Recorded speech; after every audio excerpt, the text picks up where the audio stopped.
This week in games, Xbox lays off more people, PlayStation is killing disc production, and the Nintendo Switch is dead? This is the Two Penny Gamescast.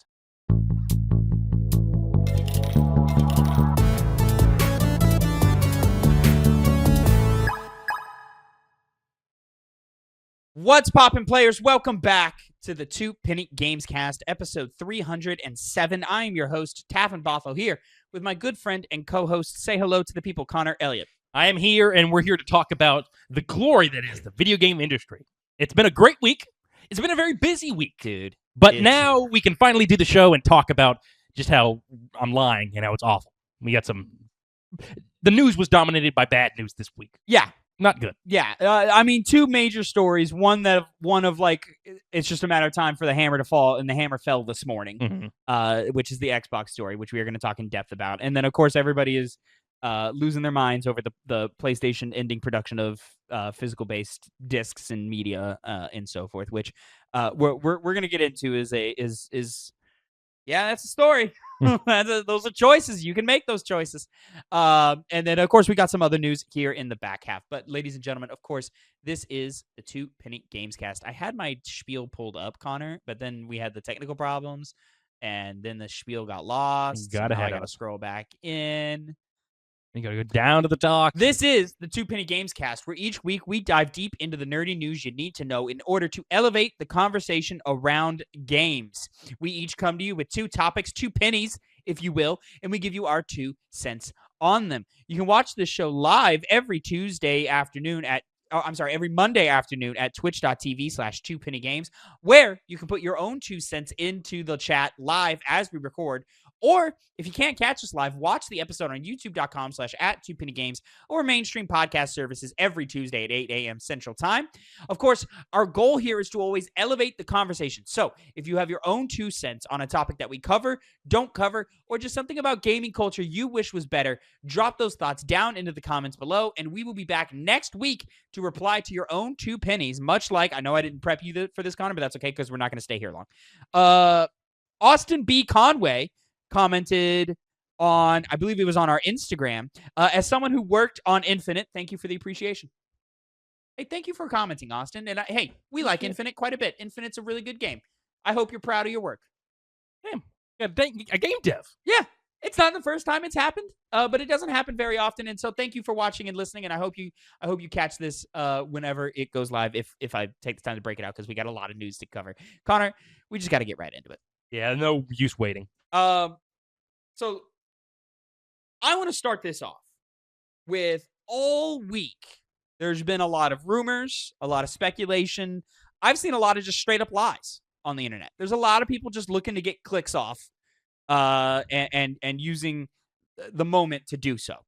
So I just want to start with, until it comes from an official source or a platform that you can trust that is actually, validating news, like a Kotaku, like a Jason Schreier at Bloomberg, or even an IGN or anything like that. When it comes from an official, if it doesn't come from an official site, don't believe it.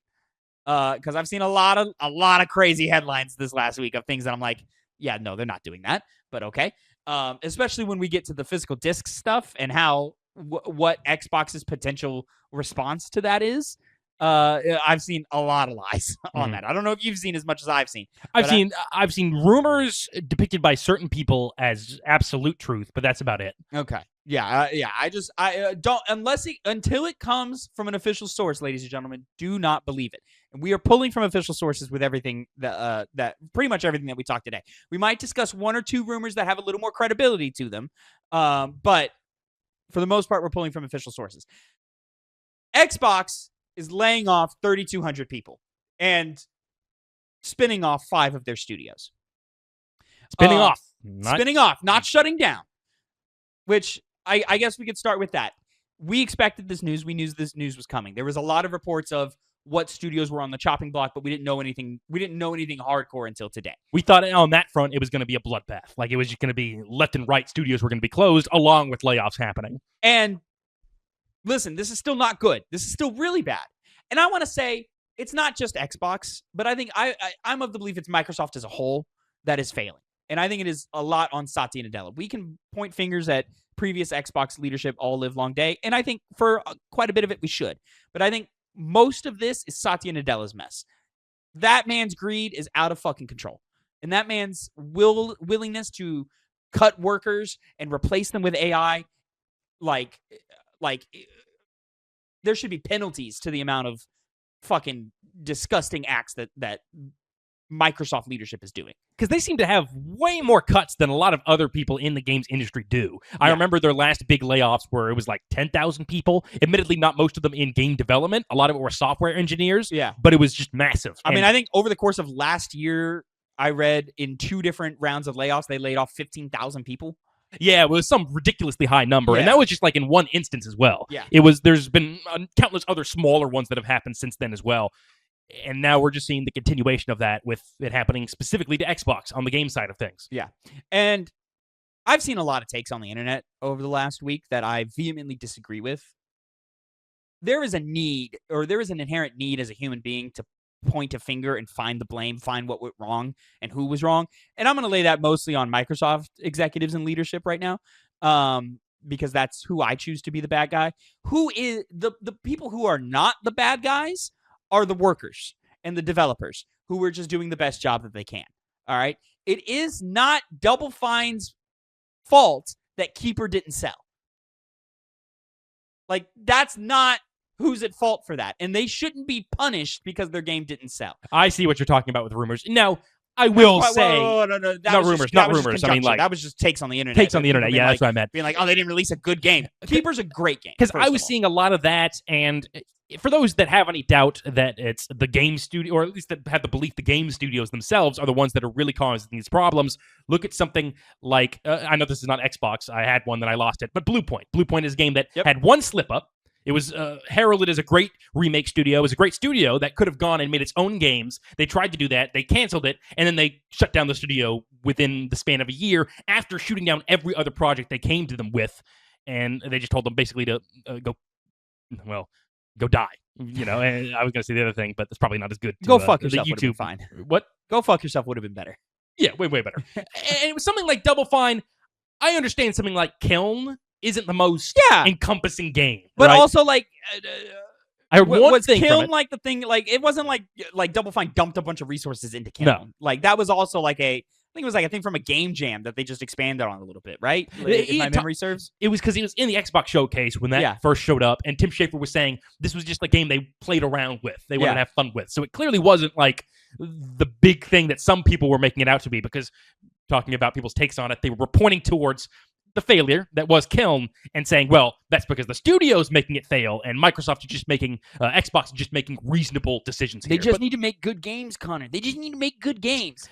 We're beyond that point now. We've been beyond that point. Listen, just because it's not a game that takes over your life doesn't mean it's a bad game. All right? Just because it's not a full-price game doesn't mean it's a bad game. These are the conversations that I feel like are beneath us and beneath anybody who's really about it. People who love video games, these conversations are beneath us. But unfortunately, we live in a fucking clickbait world where we have to engage with this type of conversation. We have to shut it down because it's just not true. Keeper was a great game. Double Fine makes great games. Psychonauts 2 was a great game. Was it a like perfect 10 out of 10 masterpiece game? No.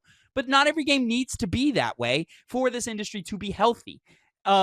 And unfortunately, we're just in a time where it's just greed, take, you know, and they just keep taking away from us. You really think it's a coincidence that all these layoffs keep happening, and then at the same time, they're pulling physical media away from you, and then at the same time, 200 movie titles get erased from PlayStation stores at the same time? You think all of that is a coincidence? The moment you start looking at the broader picture, it goes crazier. Huh? Once you look at the broader picture, that argument falls apart pretty quickly. Because they're not exceptions here. They're the standard because the industry is fucked up. If your opinion, if your instinct is to point to developers and call them lazy, that they hate their games, that they're not interested in making them, 95% of the time, you don't know what you're talking about. What have you been seeing? Because I know I've seen a couple here and there, but it seems like you've been just inundated with it. I saw things in our comment sections, Connor, people being like, oh, they should have made a better game. Why didn't they make a better game? This, that, and the third. Motherfucker, you weren't even the type of person to even play that game. Because if it doesn't have a ball or a gun in it, you're not fucking interested. The only game that I can think of I got 2 games in the most recent years where I think the developers probably were not happy that they were making that game. One is Skull and Bones, and 2 is Suicide Squad: Kill the Justice League. The other one being, what was the arcane game, the vampire game that just seemed to fail out the gate? What was it fucking called? Redfall. I see Redfall as being that as well. Arcane doesn't make those kinds of games as well. I think Arcane was into that. I think I think the ball was just dropped, and sometimes balls just get dropped, and that sucks. But it happens. I think Redfall Redfall should have never come out. No, it shouldn't have, which is why I put it more on Microsoft, because what are they deciding in the back? Should have canceled that game. They should have, but they did not. And they did. But they kept amping it up all the way through, so it makes me think, was it really Arcane's fault, or was Microsoft pushing the game because they wanted another live service game under their belt? Because I remember that's what they were kind of building it up to be. Yeah, but it was also only like a quasi-live service. It wasn't as dedicated, but it's clearly they wanted to make money off it. And there was going to be like updates and content drops and stuff in that. Especially with it being in Game Pass, it's already free, so you got to make money somewhere. Yeah. And that's probably what they're planning. I think that was a case of Arcane made a bad game, which sometimes in the creative process, you just go in with the best intentions, you put your best foot in, or you put your best efforts in, and it comes out and it's not good. Yeah. We've done that. I've done that. 100 times I've done that. Everybody's done that. Some way, somehow. You work on things, you care, you put in your best effort, and it comes out, it's not good. Damn. You got to learn to take that and roll with it. But that doesn't mean Arcane should be shut down. And it certainly doesn't mean that they should never be trusted again to make great games, because they do make great games. And I'm really frustrated by a lot of today's news. But at least I can say it wasn't as bad as we thought it was going to be. That doesn't mean it's not good. Of course, it's 4,800 people in Microsoft as a whole being laid off, most of those under Xbox. Asha Sharma, the CEO of Xbox, sent out a letter to her teams today and then posted it online of everything that's going to happen. Connor, have you read the letter in full? I have, but I mainly focused on that one segment that a lot of the meat was in. So yeah, I'm gonna pull different segments and so forth. There's gonna be a decent amount of reading. I didn't want to read from an article because there's already gonna be a bunch of reading going on in here, and I just kind of wanted to have a conversation and talk about it. So here are the facts. All right, 3,200 people are getting laid off from Xbox. 1,600 are today. The other 1,600 are happening sometime over the next fiscal year. So the next 12 months, Xbox is losing another 1,600. Asha's point is I want to be upfront and blunt and clear about this as possible. Like she had a line specifically where like she didn't want to be. Unfortunately, it is not possible to make all the necessary changes in a single day. I wanted to be direct about the scale of the changes that are happening here, and they're quite big, and they are spinning off 5 different studios. They're letting them go. They are not shutting them down, which is if this is the road we have to go down, this is more ideal. I don't know if it's the most ideal because we're still waiting for some of the pieces to fall, and there's still one studio where their fate is still in question. It is, but I mean, every single time we've covered any kind of closure of a studio, that's always been the first thought of, did they have to get closed down, or are you just trying to do a write-off?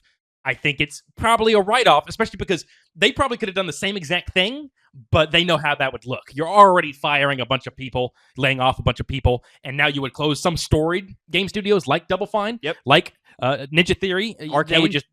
That'd do them more bad PR than they're willing to take, even in light of something like this. Because I would if they just straight up shut down Arcane, I would have never forgiven them. And it's because Xbox would never get another dollar out of me. As sad as these big amounts of people getting laid off are, that's something people just kind of forget. We've had so many layoffs, it's easy to do so, especially when you're focusing on the industry. But even the general consumer, they're especially going to be like, well, sucks, but people lose their jobs all the time. But game studios, those go beyond just a moment in time. And so when you close something down like that, it's going to have a lot worse of a reverberating effect than if you just lay off normal people. Sad but true.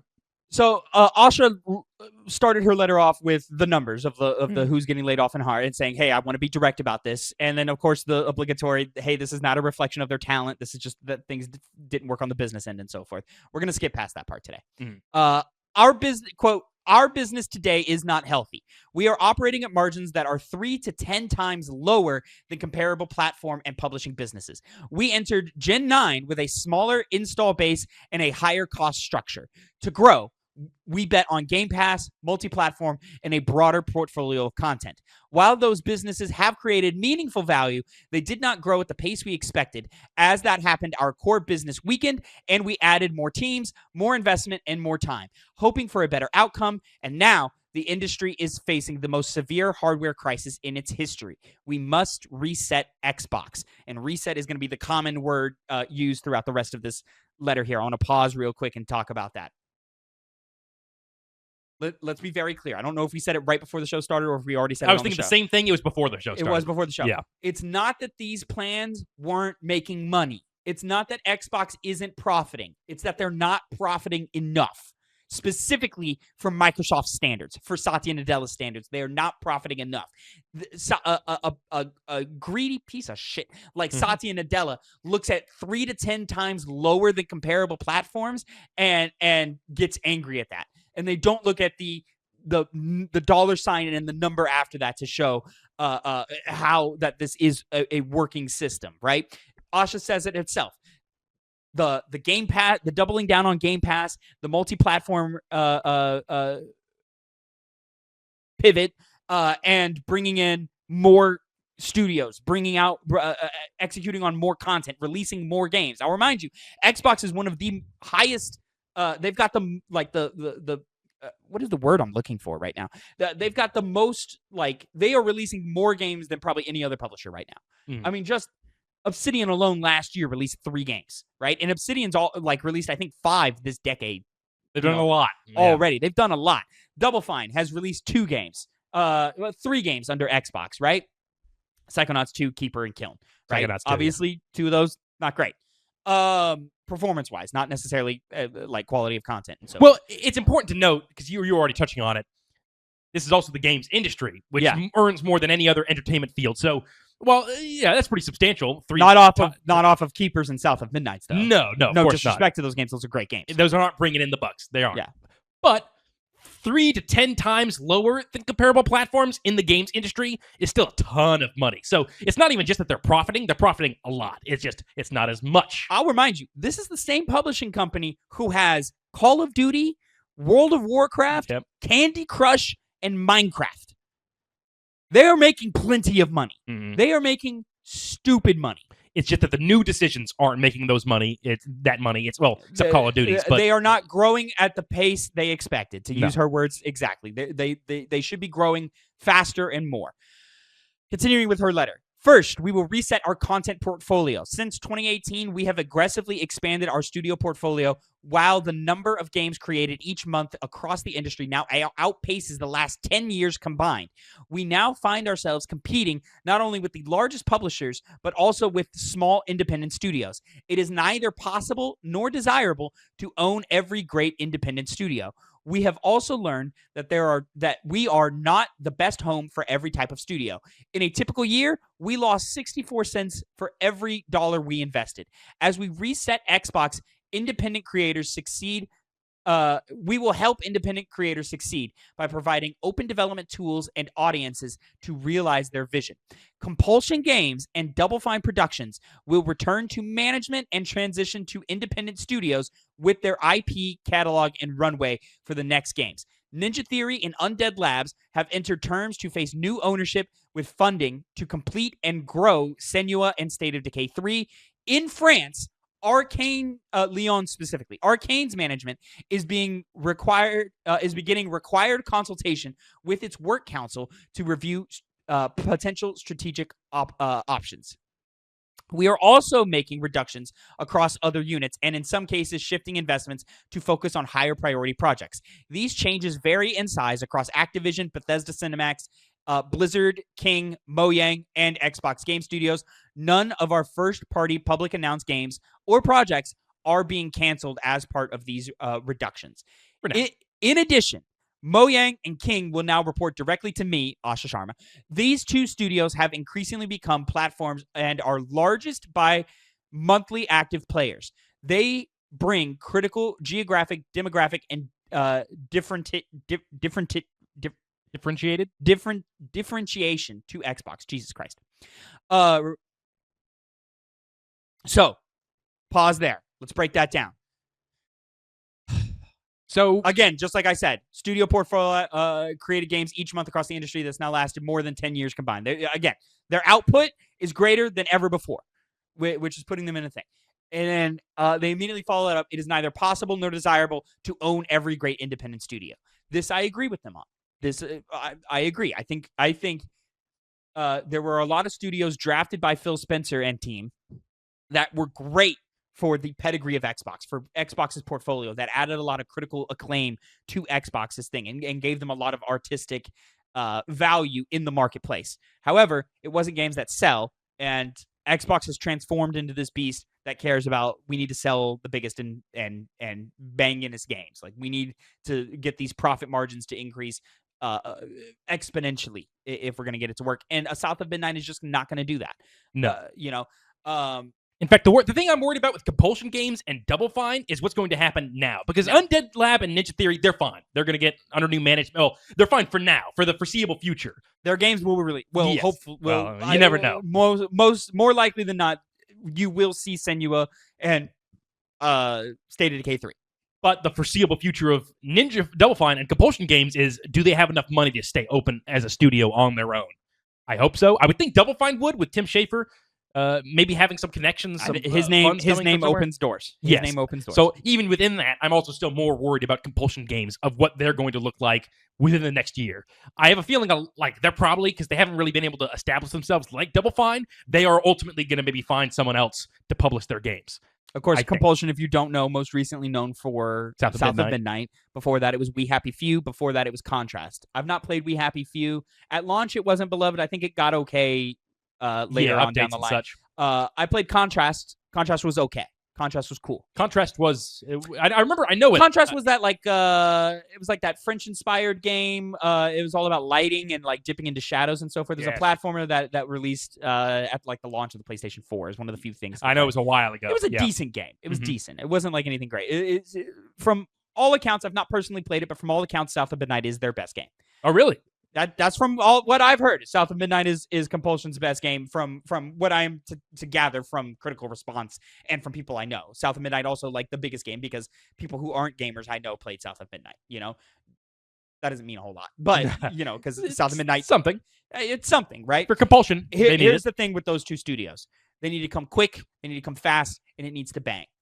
The problem I think is, where is the funding coming from? That's their biggest hurdle right now. Is they need to find a publisher, someone to fund them, someone to produce their quality so that they can go in and do what they do and make the best game they can. I hope that they are hungry right now, because they got to put in some work, and it is not going to be pleasant for them. There's going to be crunch. There's going to be a lot of crunch.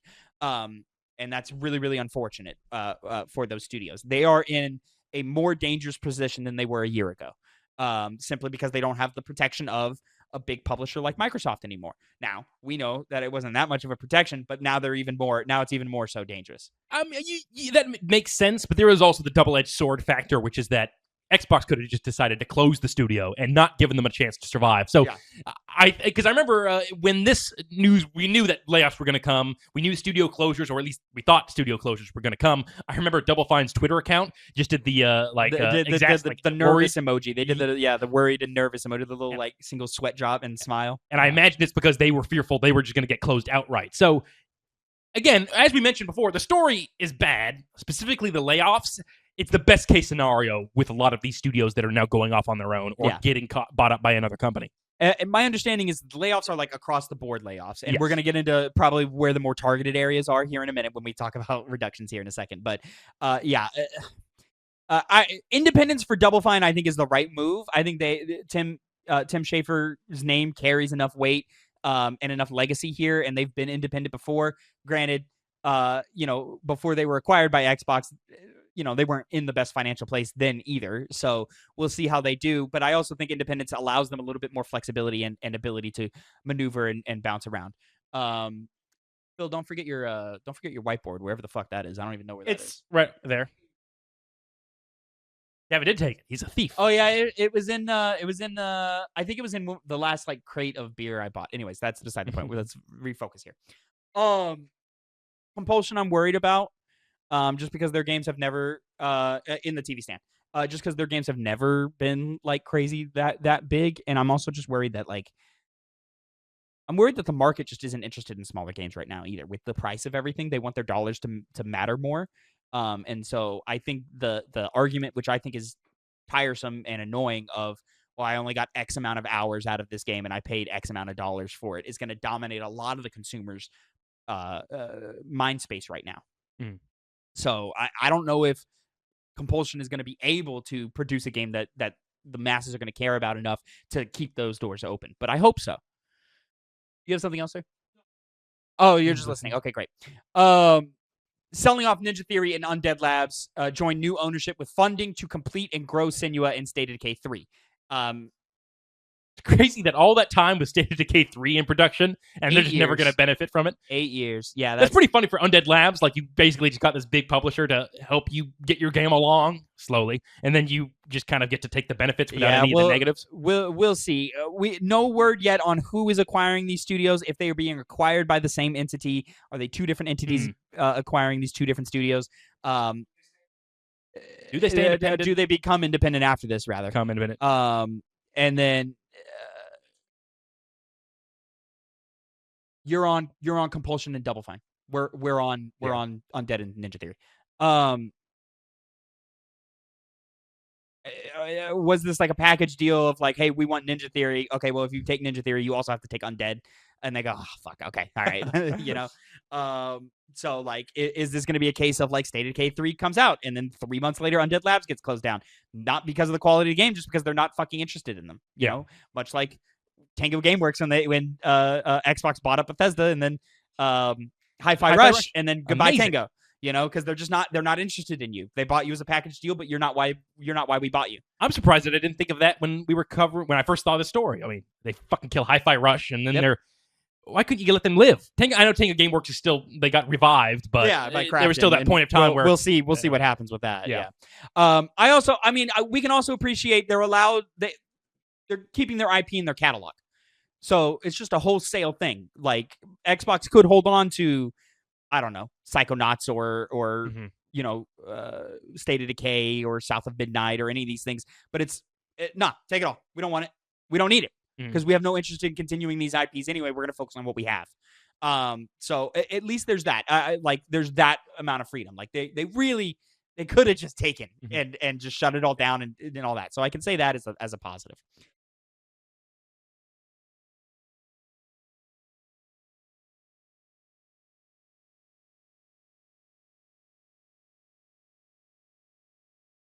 Yeah, Phil's saying the same thing. It's good that they didn't just get shut down and they can keep making what they've been making. Bye, Phil. Bye. Thank you. Moving back. Do you have anything else? No. I was actually waiting for moving on. Asha continues. We are also we got to hit this bit. These changes vary shifting investments to focus on high-priority projects. These changes vary in size across Activision, Bethesda, ZeniMax, Blizzard, King, Mojang, and Xbox Game Studios. None of our first-party publicly announced games or projects are being canceled as part of these reductions. I think, what else do they have at this point? So, like, we're just not canceling Elder Scrolls 6, okay? What else has been announced by them? Wolfenstein. We were hearing stuff about Wolfenstein. Oh, we didn't touch on Arcane. We don't know where Arcane's going, and Blade is in deep development trouble right now. It's been internally delayed by all accounts. Weren't they looking for somebody to take that studio? I think that's what they're doing. The reason we don't have any confirmation on Arcane today is because Arcane is in France, and France has stricter labor laws that they're having to navigate. So, as Asha says, beginning required consultation with its work councils to review potential strategic operations. So, Arcane's fate is still a question mark. They could get shut down. They could be sold off. They could be given independence. I don't know.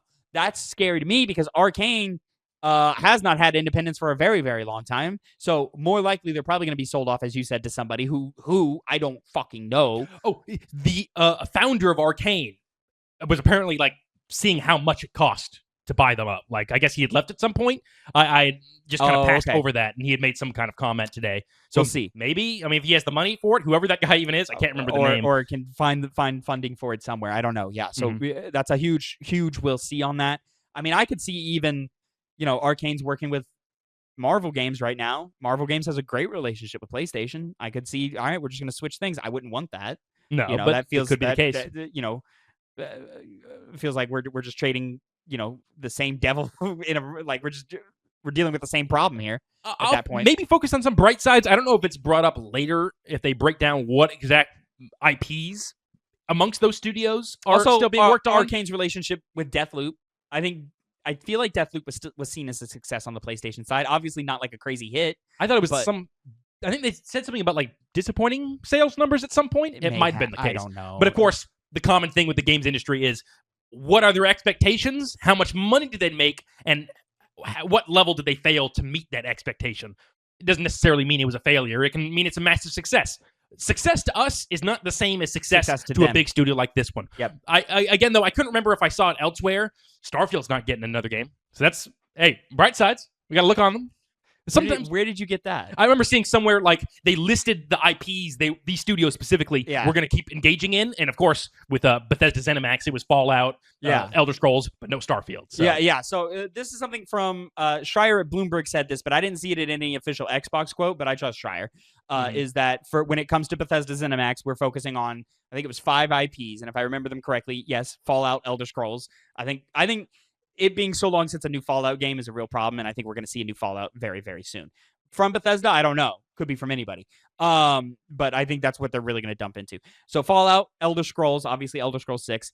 And then I saw Doom, Quake, and Wolfenstein. Yes. Doom and Quake really surprised me. I would love to see a continuation of Doom, of course, because I love those games, even though I didn't love Dark Ages like that. Hearing really positive things from previews about the new DLC, though. Is it out, or is it just previews? No, okay. It comes out in October. Yeah, I literally forgot about that completely. No, but like previews dropped this week, and they're really positive. And I'm like, I might gotta play it. I like the first one. It might be worth third one. tapping in. Quake surprises me because, as far as I know, Quake has not been dormant, but like has been a smaller thing in recent years. Hasn't it been dormant? Because I can't remember the last time there was a Quake game. 2018. Okay, but I read that as kind of like they got a Quake game in the works, and so they're just maybe it's a little bit of a spoiler about what's going to be coming on from Microsoft on the horizon, maybe. But it could mean anything. I was happy to see Wolfenstein, and I'm happy to see Machine Games was not involved in this, and it sounds like Machine Games is safe.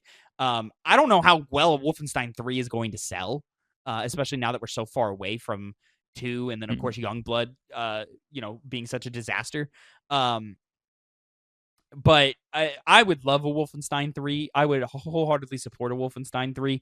I just really hope that's enough. I don't know if that IP carries the weight enough to do what Xbox is looking for here, but I hope it does. Well, maybe if they're narrowing the amount of games they're making, they'd be able to put a bit more PR behind it to get people to know about it. Because as people who played the game, the quality's there. Yeah. Youngblood kind of faltered a little bit, but even still, you had the bones of Wolfenstein in it, which still makes it great, the potential for a great game. And it certainly seems like Phil Spencer's era was much more hands off. Of we just want these great studios to create greatness, and we're not going to take charge. Asha Sharma's tenure is not that. You are reporting directly to me, and we're going to get into some of that in a minute.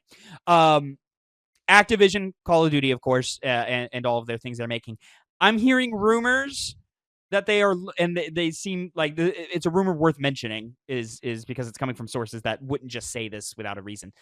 Specifically, Rebs Gaming, who is a known Halo content creator who leaks a bunch of information and so forth, is saying that they are looking at Halo to moving Halo from Halo Studios to Activision. Saw a lot of doom and gloom about that. Don't love that choice. Yeah. Don't love that choice. Now, if it was like a Halo Studios is going to continue making Halos, but we're also going to have a branch of Activision make Halos, that's cool. But to pull it from Halo Studios, who's been making Halos for the last decade plus, and in my opinion, doing a great job, even if the sales aren't there or whatever. I know Rebs Gaming is pretty accurate most of the time. Yeah. I hope he's wrong about that one. I hope he's just heard something in the midst of all this bullshit that's going on. I hope it's not pulling away and it's just adding. I hope it's just additive. We're just getting more Halo. Because I would be totally fine with more Halo. Mm-hmm. But if it's we're removing Halo from this studio, well then why aren't we just shutting down Halo Studios right now? Well, when you look at the broader restructuring that's going on here, I wonder what pieces are going to move where. I think it really depends on that. I have no goddamn clue. I think it's also concerning that Asha Sharma does not name Halo Studios in her list of studios. She names the big ones that make the most money, which I guess you would, but it's Halo Studios. It's your premier homegrown studio. You didn't buy them, you made them. and they made you. Well, not Halo Studios, Bungie made you, but the brand of Halo made you, and to not name them is concerning to me. Maybe it's because they just assume that like You would they're know. always going to be Halo. Halo's always going to be a thing Yeah. coming from Xbox. Don't worry about that. At the same hand, they don't name Playground, and Playground is Xbox's best quality studio right now. Consistently putting out bangers with Forza Horizon, and then Fable is looking pretty good as well. So we'll see with all of that.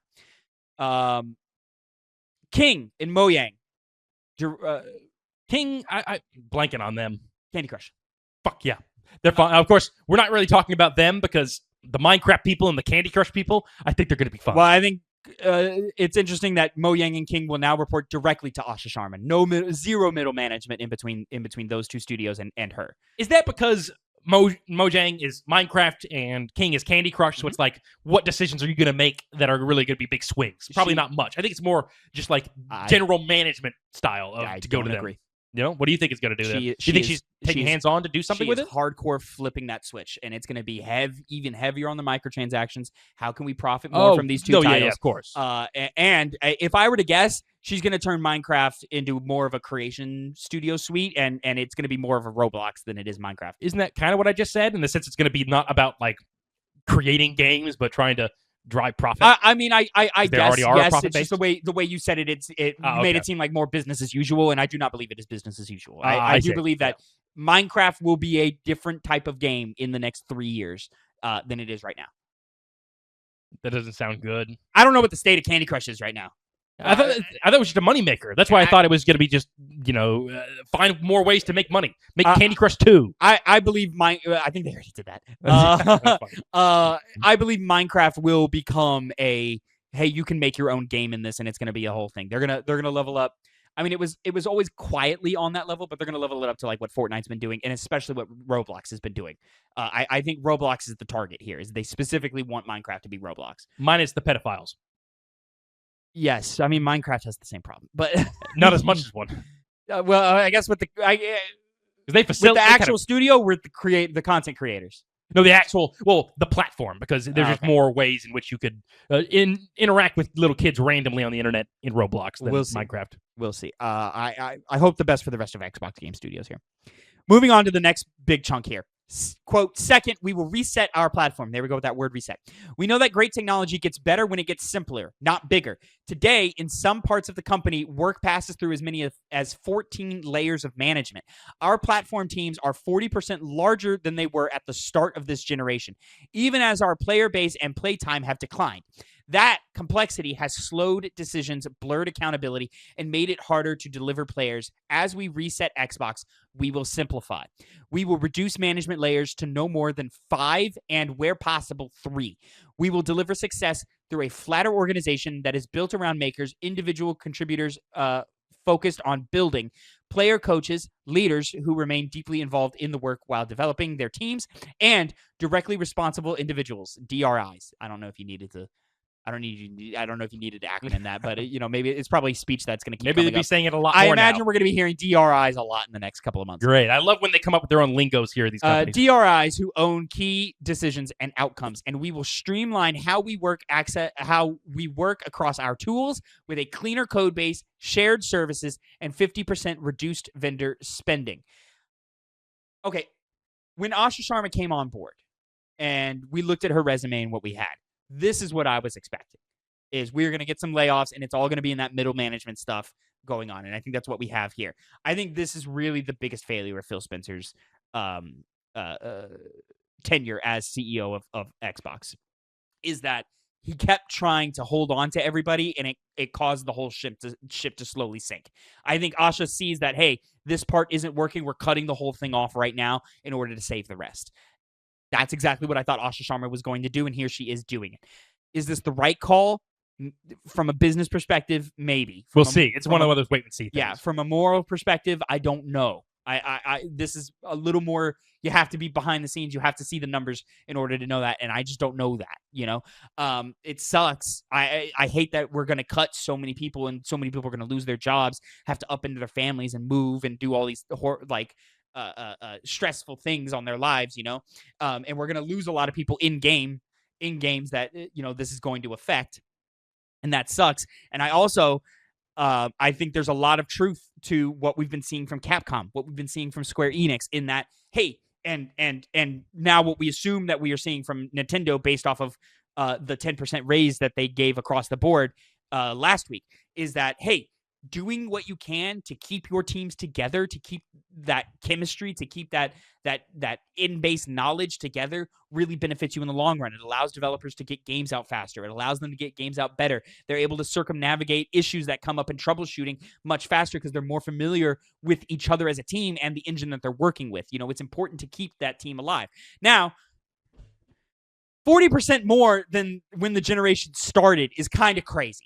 That's a huge growth that I don't think anybody ever needed. And I think that speaks again to that gaming boom we saw from the pandemic. And it just doesn't look like Microsoft and Xbox grew their teams at a reasonable rate. And that I do kind of lay on Phil Spencer.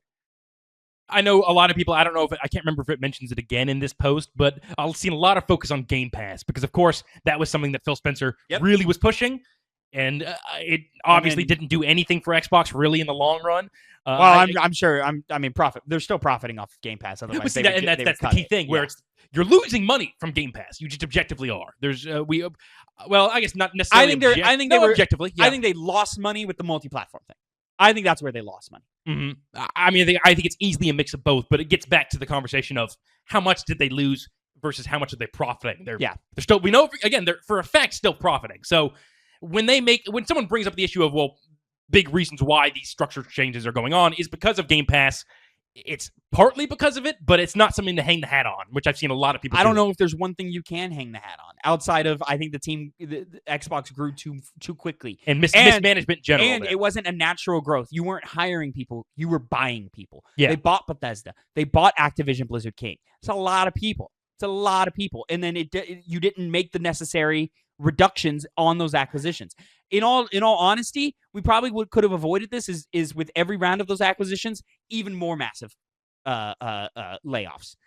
But I think they were cutting the minimums that they could along the way, and it just made this shit continue to sink. They weren't fixing the problem. Well, I think that gets to the core issue that I've grown to really abhor in this games industry, which is just too many publishers buying too many studios. And I just think, again, is it worth selling off to yourself to Xbox if you're just going to have a bunch of people cut and then them just hang on for as long as they can to inevitably cut you anyway? Yeah. I think the core issue gets into where there's just too much consolidation in the games industry that's also led to this problem. More so than any one thing like Game Pass or too much management or too many people hired over the pandemic. It's a matter of, yes, money is coming in, but we're also putting a lot of money out. Now, maybe the money coming in is more than the money coming out. Mm-hmm. The money coming in is bigger than the money coming out. But it's with the amount we're investing, we were expecting X number, and we're not hitting that X number, right? And that's what they're upset about. I think I think the pandemic is a huge part of this because it gave them a false confidence that they shouldn't have had and made them want to grow to numbers that were totally unrealistic. And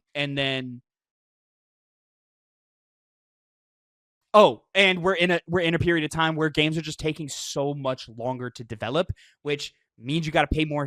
You have to pay salaries for longer before that investment comes in, which means games are more expensive, which means they're outputting more money. It's all this spending. They're doing all of this spending, and not, from their perspective, not enough is coming in. And both among executives and shareholders, I imagine, partly in large part because of that, the quarterly reports not bringing in as much money when there wasn't a big game to release was probably one of those 1,000 cuts type deals where people were just constantly complaining, maybe pulling funding from certain things, and then what goes on behind the scenes is confusing. There's a specific thing in the PlayStation story I want to talk about in regards to that, and in a connection with the rumor, but it applies here as well. We just don't really know what's going on behind the scenes that really drives these sorts of decisions. I also want to circle back to the multi-platform thing. I think it crippled hardware sales.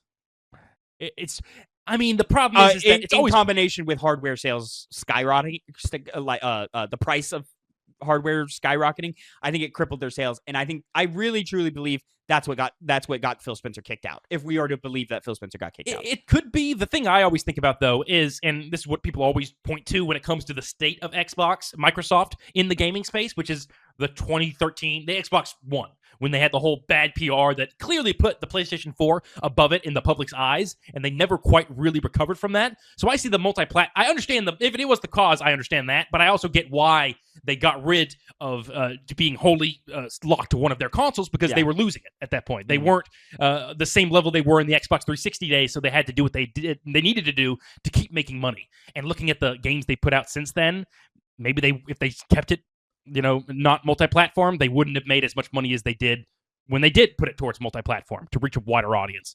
Again, core of it is I don't know. Maybe that was the case. Maybe it wasn't. Maybe it was one big thing that Phil Spencer did that got him kicked out. Maybe it was all of the I think it was a little bit of everything. Yeah. I think the Activision thing and how long that took, and the fact that it didn't bring in as much as they were hoping for, and then it inflated the cost of Game Pass, and I think it's just these domino effects that Phil Spencer just could not get out from under. Mm-hmm. I really hope Helix is not as soon as we think it is. I really hope Helix is further away than we think, because if Xbox is to stay as a hardware manufacturer, they need a killer day one title. Remember, Halo Infinite was supposed to be the Xbox Series X day one thing, and then it came out a year after, and it crippled Infinite, and it crippled to the Series X. I really hope they learn from that mistake, and they have something ready for the launch of Helix. But I look at their portfolio right now. I look at the status of their dev studios right now, and the only thing that I know for certain is going to come out with Project Helix is Call of Duty. And that's just not enough. That's not a console seller, and they can't make it exclusive because of the law. Yeah. And so I just look at them and I go, okay, so what is your big first party banger that you're going to sell this hardware with that you just don't have right now? You don't have a first party banger to sell. You don't have a Spider-Man Miles Morales with a God of War Ragnarok coming right behind it. You don't have that. Mm-hmm. So where are we? Or I guess Horizon Forbidden West coming right behind it. Whatever was after Miles Morales, I don't remember. Yeah. Let's get to the final chunk here. I'm going to read a good amount here because it's all interesting, but we're going to try and move through this a little quicker. Quote, third, this is the final big note that she has. Third, we are resetting how we operate. As Xbox grew, our headcount we became more fragmented. Teams, studios, and functions often operate independently, and it became harder to work towards a shared goal, make the right trade-offs, and get things done. For the first time, we are establishing a chief operating officer with end-to-end P&L responsibility across content. Google what P&L means for me. Across content, hardware, platform, and services. Helen Chang has been promoted to this role and will report directly to me. Over nearly 2 decades at Xbox, Helen has helped build some of the most important businesses, from Xbox Live to leading Mojang and the Minecraft franchise. She will bring our businesses together under one operating model, making sure we make clear investment decisions, learn from our success and failures, and hold ourselves accountable for results. She also makes a point to thank Dave McCarthy, who I'm unfamiliar with, who is retiring after 17 years at Xbox. P&L, profit and loss statement. And loss? And loss statement, okay. Yeah. So I guess comprehensive. How much are we putting in? How much are we getting out? Yeah.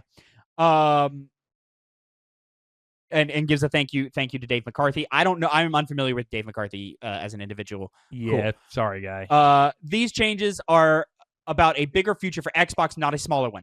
The next decade of gaming will be larger, more global, and more creative than anything we've seen before. This year, we'll invest as much in Xbox as we ever have, but we'll invest with greater focus, greater discipline, and greater clarity, all in service of making Xbox where the world plays and creates. In other words, Nadella's not going to yell at us in boardroom meetings about how we're not making enough money. We're going to expand now. Now we won't get reamed in the office. To finish, I want Xbox to be one of the few companies that entertains more than 1 billion people each day and gives everyone the opportunity to create and connect. I know we can achieve this goal. Xbox has many of the most beloved franchises in entertainment history, talented studios around the world, and we will return to growth in 2027. And then she leaves on this last quote that confuses me. History is full of companies that mistake longevity for inevitability. We will not be one of them. Asha. Okay, To me, this all says the same thing that the whole letter has been saying. We are cutting the fluff. We are cutting middle management. We are focusing on core franchises that make us the most money. We are going to invest the same dollar amount, but in less projects. And hopefully that will mean that the projects come out quicker. They come out faster. Oh, I guess the same thing. This will mean that the projects will come out quicker. They'll come out better, with the same level of quality, hopefully, and they'll sell more because we'll put more behind them. We'll put more marketing juice behind them. The messaging will be so much clearer. Hey, for fiscal year 2028, you are getting X game, Y game, Z game, and that's it. We're getting these games. These are the games we're pushing, and we're marketing all these things. I want to say a lot of the layoffs, the studios being spun off, the 5 studios being spun off, I read make up for 10% of the layoffs on Xbox, which is not a lot. No. So I think it's just because the teams were small. They were smaller teams, and they were just more creative teams, and they that's not what we're focusing on. I read headlines that said the Elder Scrolls Online team is facing a huge brunt of these layoffs, which is unfortunate. I saw that Sea of Thieves team is getting quite a few people laid off as well. Yeah, this hurts. You're going to see a lot of things. I don't know if Sea of Thieves continues much past the next couple of years. Their most recent update that they're marketing right now does not, to me, scream inviting new players. Excuse me. Little hiccup. Little indigestion. Disgusting. The whole create your own game mode thing that Sea of Thieves has right now doesn't scream new players to me. ESO, I think, has been locked in to the same player base this whole time. I don't foresee them growing like we saw Final Fantasy XIV grow. And that's sizable, but they're wanting to make continuous money.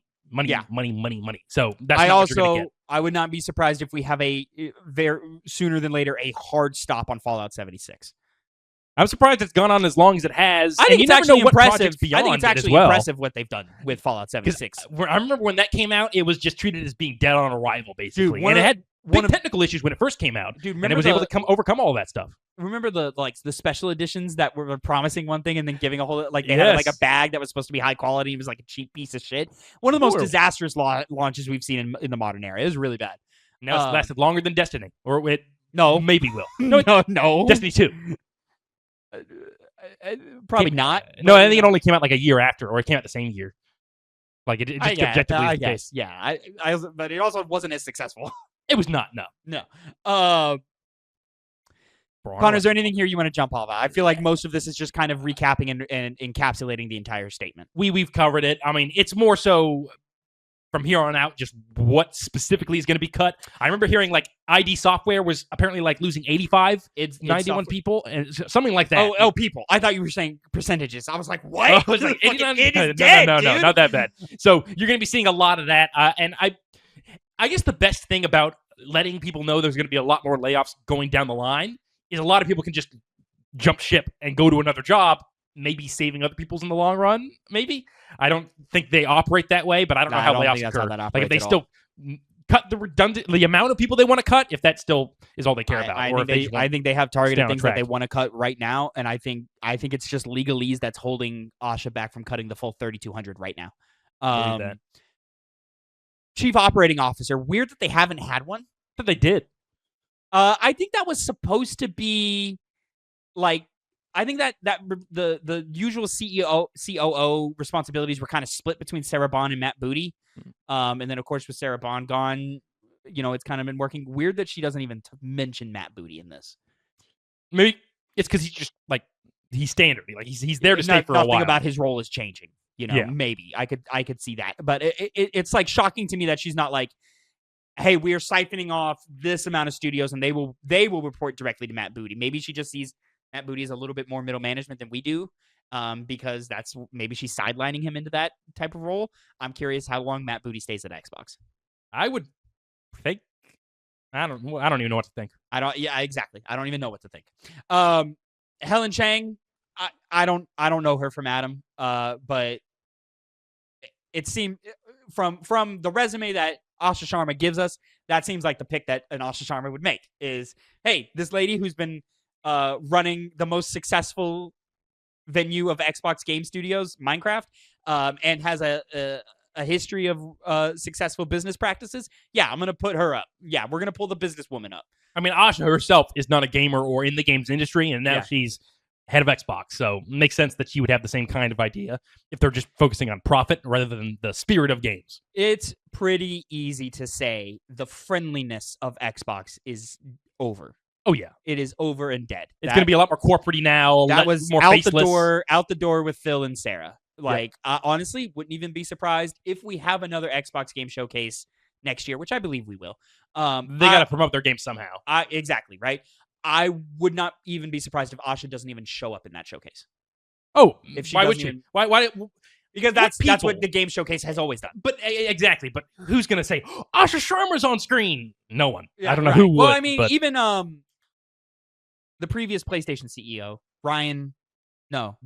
Jim Ryan. Even Jim Ryan would show up at showcases and he's not a great public speaker, in which you're not Herman Hulse, buddy. He's very awkward on camera, but like he would always show Sean up. Lake. And now I'm curious if Asha would even show up. I mean, maybe she will, just because that's what everybody does. And at the end of the day, those showcases they've become marketing for us, but at the end of the day, those are for stockholders.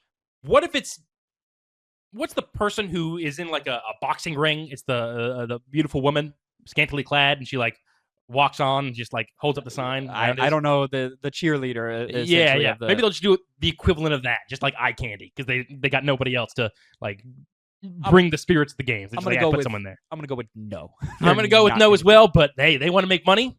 That's how they get eyes on their stuff, to make money. I mean, it's all process to have it. What are you looking up? Leon Chen. I just wanted to see who Helen Chen was. She looks young. Yeah, her and Asha Sharma, maybe they're just trying to bring in young minds. That's another part of it. Yeah. I just assumed she was going to be an older woman, middle age or something. Oh, well. How old? I mean, this doesn't really matter. I'm just curious now as to her age. Early to mid-40s. Oh, shit. I mean, that's good for early to mid-40s. I mean, she's not in her 60s. No. Some of these executives are. Anyways. Let's end the Xbox conversation here with this, Connor. Is we are quasi-reporting in real time. I took the time this morning to read as much as I could. I've not read anything more since we started recording. Of course, this is our third show of the day that we're recording live on twitch.tv/TwoPennyGames. Review Parasite Eve. Make sure you like and subscribe. Oh, Parasite Eve review is live. I should have mentioned that at the top. I forgot about that. But make sure you like, subscribe, and drop a comment down below on everything Xbox related this week. I want to say we're going to get into the next topic, which, spoilers, is the PlayStation topic, right? I'm annoyed from what I saw this morning on social media and just general gaming sphere conversations that people are still talking about the PlayStation thing more than they're talking about the Xbox thing. It's very understandable they are. I don't agree. I mean, you've been on the podcast about physical media. We can get into it now, but I don't think you're the most... I'll say on the front, because I knew this conversation was coming, I don't think your takes on this are going to be the most accurate. I'll say why. Accurate? No, I mean... in terms of, like, I think you're going to... Because, again, I knew you were going into this, you were going to basically do whatever you could to, I'm not going to be the most vitriolic. I'm down... Don't get me wrong. No. I'm down. I'm angry about this story. I'm upset about this story. They're taking from us. Yeah. Undeniably. But... this does not compare to 3,200 people losing their jobs. Like, it just doesn't. It does not compare to legendary studios like Double Fine being in the danger zone for the next year I see what or you're two. saying. Like it just doesn't compare. We're talking about human lives versus, oh no, I have to buy my game digitally. And yes, they're going to inflate the cost. And yes, they're going to charge more. And yet, like, all those awful things, right? But like the Xbox thing is way more of like a, fuck, this is like a problem. I see what you mean. You know what I mean? I understand what you're saying. This affects real human beings' lives. This is just an annoying thing about business that's fucking annoying. Both of them do affect people's real lives. Sure. It's different degrees of it. But even within that, it's very easy to understand, both from a rational perspective and an emotional one, why people are talking more about this. I get. I guess listen, you should probably take the time everything code, that right? happened before the hammer drop today, everything I understood. I totally understood all the backlash. I was like, yeah, they have a right to be angry. But now that we're here, we should not still be talking about discs. Well, let's go into let's get into it, itself. please. So this is from our TwoPennyGames Substack, written by somebody.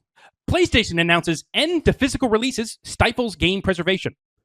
In two July 1st blog posts, PlayStation states its plans to end physical disc production by 2028, along with access to the PlayStation 3 and PlayStation Vita online stores. Quote, as consumer preferences and the broader entertainment industry continue to shift away from physical discs to digital, physical game disc production for all new games releasing on PlayStation consoles will be discontinued starting January 2028, reads the post by Senior Director Sid Schumann. Following this date, new games will be available on PlayStation Store and at retailers in digital formats only. This transition has no impact on games that already released or will be releasing prior to January 2028 in disc format. This is a natural direction for Sony Interactive Entertainment, SIE, to adapt to consumer trends as the general preference for digital media significantly outpaces physical discs. This transition will enable us to align more closely with how most of our community prefers to access and play games today.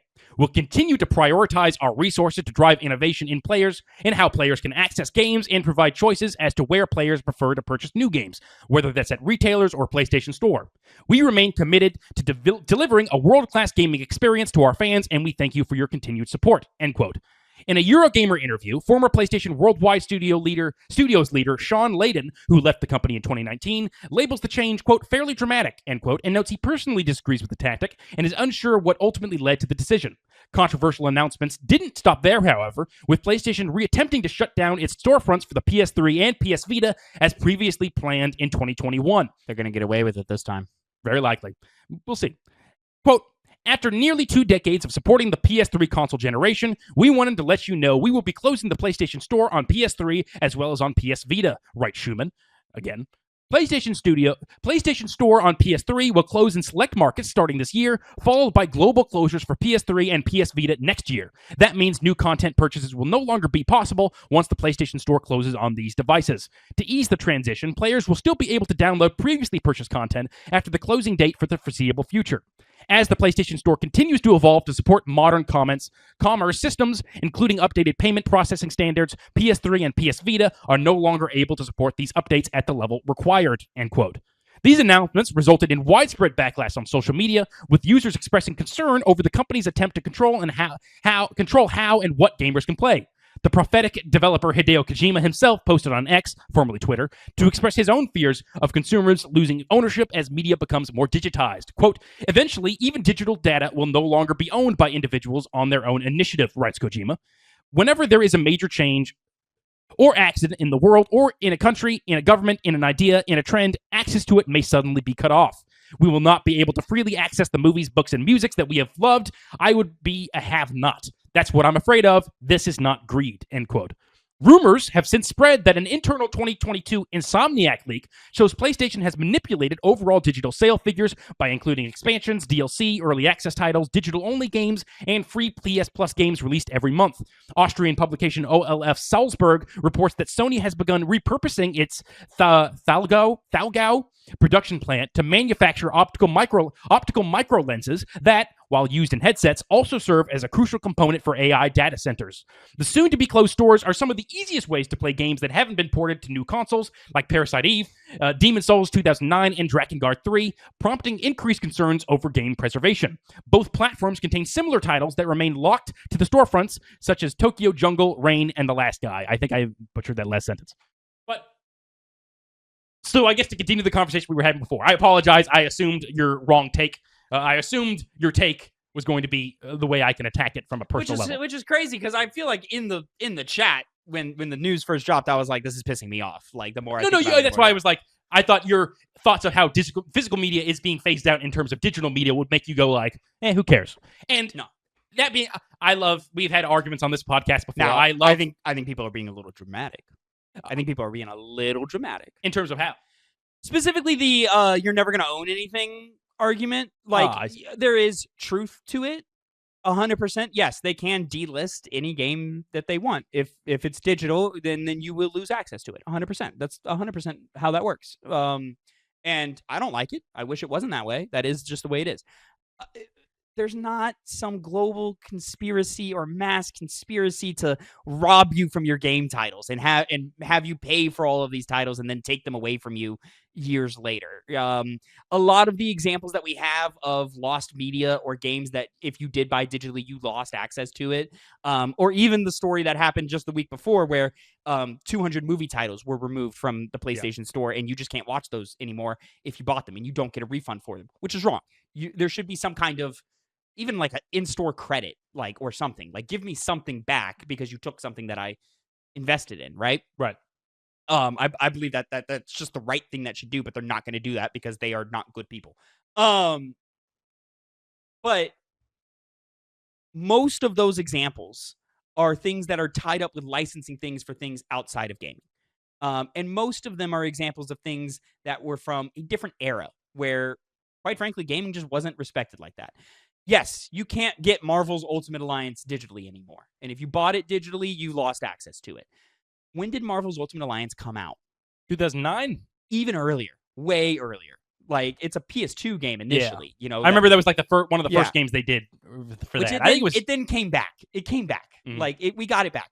Yes, the Deadpool game from 2011 or whatever the fuck. Yes, you can't buy that anymore digitally. You can if you have to scrounge the world for an Xbox 360 disc for Deadpool. And yes, that sucks. I hate that. I hate that that's the world that we live in, right?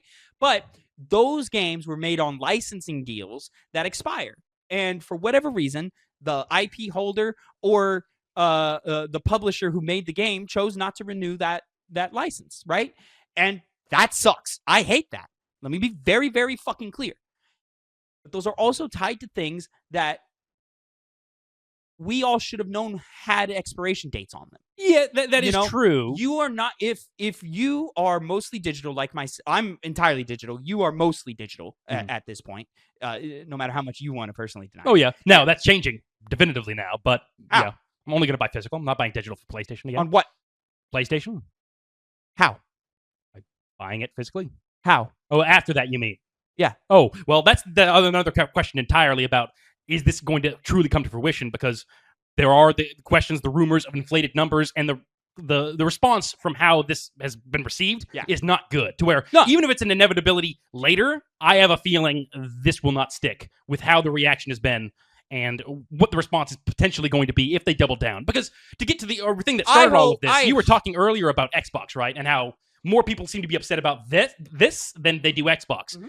To give reason to it, there's of course, the fact that consumers are being affected. That means the general populace is, rather than very specific people who, most people, even us, as much as we talk about video games, don't really know anybody in game design, in the games industry, actually working there. No. And so when you see these stories, they're always bad, which is why we're always going to talk about them. But we forget about most of them because we don't really care. In the sense of it's not affecting us so much. I'm thinking back to like that one guy who got fired. We've talked about specific people who have been laid off when they should never have been laid off due to these cuts. But we don't remember them. You know, we have to scrounge around. We have to look up on our phone. If somebody in our personal life had that happen to them, we'll rail it off immediately. We'll say, "Oh, that guy, I remember him, and he got failed." That's how the human brain works. But of course we're not going to forget. We're not going to forget Blue Point. Of course, no. And those are. But again, that's the point where that's more on the consumer side of things because they're no longer going to be able to get the next Blue Point game or the next Blue Point remake. Same thing. And so I just see it from when you look at it from that perspective. You're right. I don't necessarily think we should be people still bring up Japan Studio. Like they still do. But again, these are studios, though. Like I'm talking about people. Like unfortunately, the raw number of people becomes forgotten and just goes by the wayside. And then, of course, those same exact people can then fill out into other games industries. These people will be able to work in some form or fashion. Now, does that necessarily mean the games industry? No. And that's very dour. But this is also a period of time where there's been massive overexpansion of gaming. So is this an inevitability that would have happened anyway?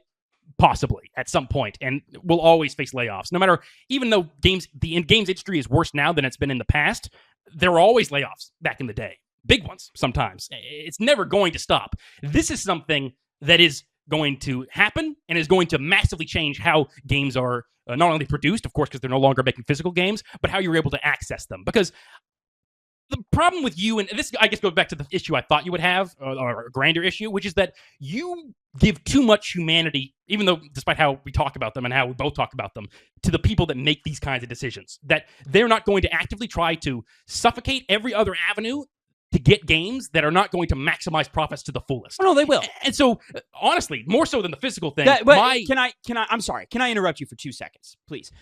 You're doing a great job. Thank you.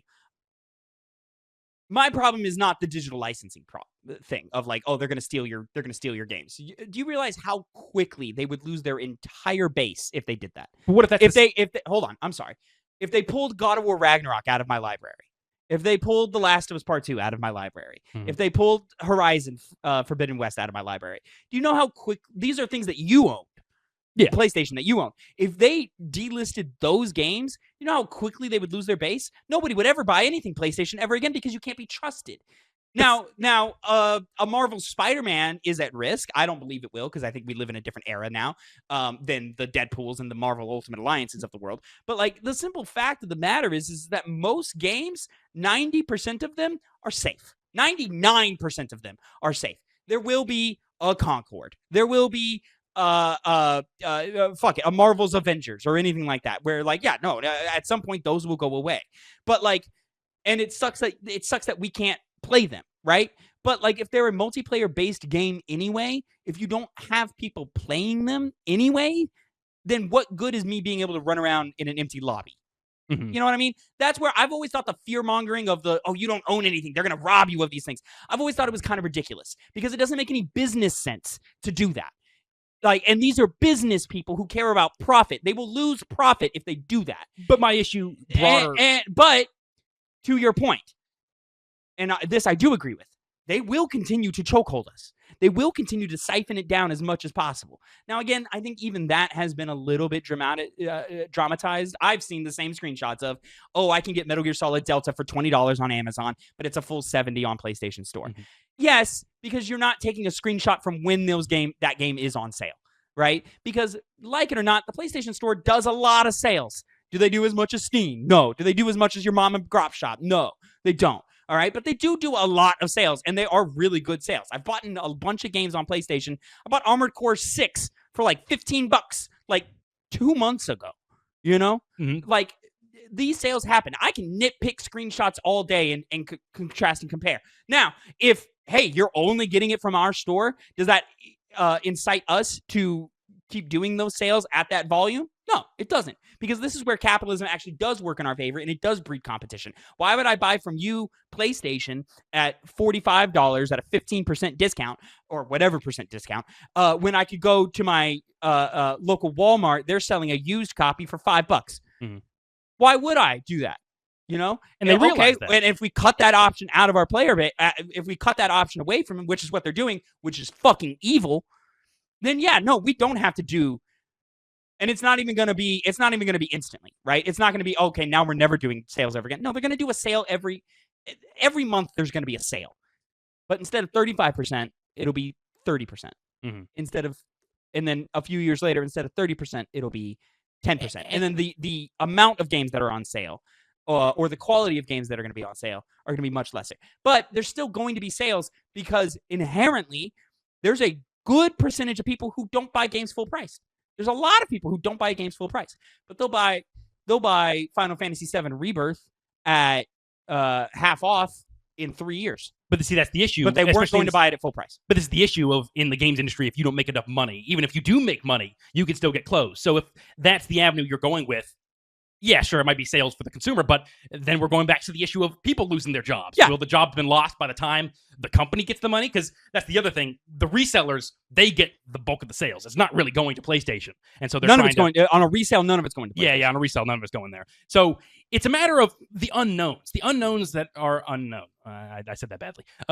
Point is, yeah, as gaming is right now, they're overwhelmingly still going to be a lot of ways to play the games that we want. Specifically, I think of the PlayStation 3 stores, because ever since we started this game club, I'm more angry about that than the fucking as am I. Discs. But I think these are all bundled. There's a reason why this news. But nobody cares about that now.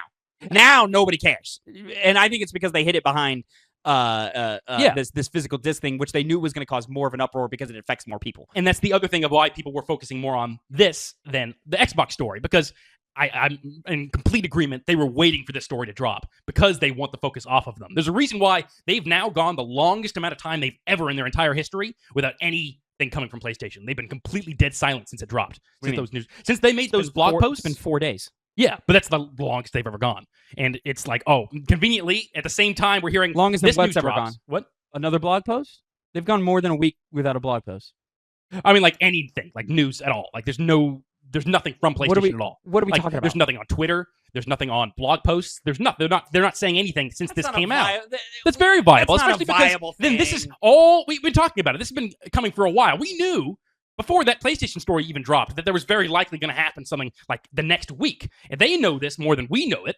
So why is it so beyond the pale that they would wait to cover things up? I also don't believe that the outrage is as big as it is. What? I don't believe the outrage is as big as we think it is. I think this is a much smaller thing. I think PlayStation's calling us the consumer. I think they're calling our bluff because I think the 10% of gamers who still buy games physically. I'm pulling that number from different sales figures that we've seen across a myriad of different publishers. Right? It's somewhere in the realm of like 10, 15, maybe 20% of people still buy games physically. 100% of the time. Now, some of those numbers get a little curmudgeon-y because games that are only available digital get thrown into that statistic. And there's the other issue that I really hadn't thought about before. Who's going to hold, like, especially in this society in which we have our president who's partaking in the most open corruption possible? What's stopping them from just lying outright about any of the numbers that they've got coming out of their studios? Like, who's holding them to task on that front if there's even more blatant violations of the law that no one does anything about? The FCC, right? The FCC, but like the FCC doing, when do they do things? When do they really come down on companies to make sure they aren't overexpanding? Well, the FCC's been gutted for like years now. They basically, the federal government basically takes very little hand in the actual economy. We're getting very conspiracy theory here. We're not even getting conspiracy theory. This is just I'm not interested in that. This is not conspiracy theory. The bureaucratic government has been butchered slowly and slowly and slowly. Doge just ended. FCC or FTC? FCC. The federal.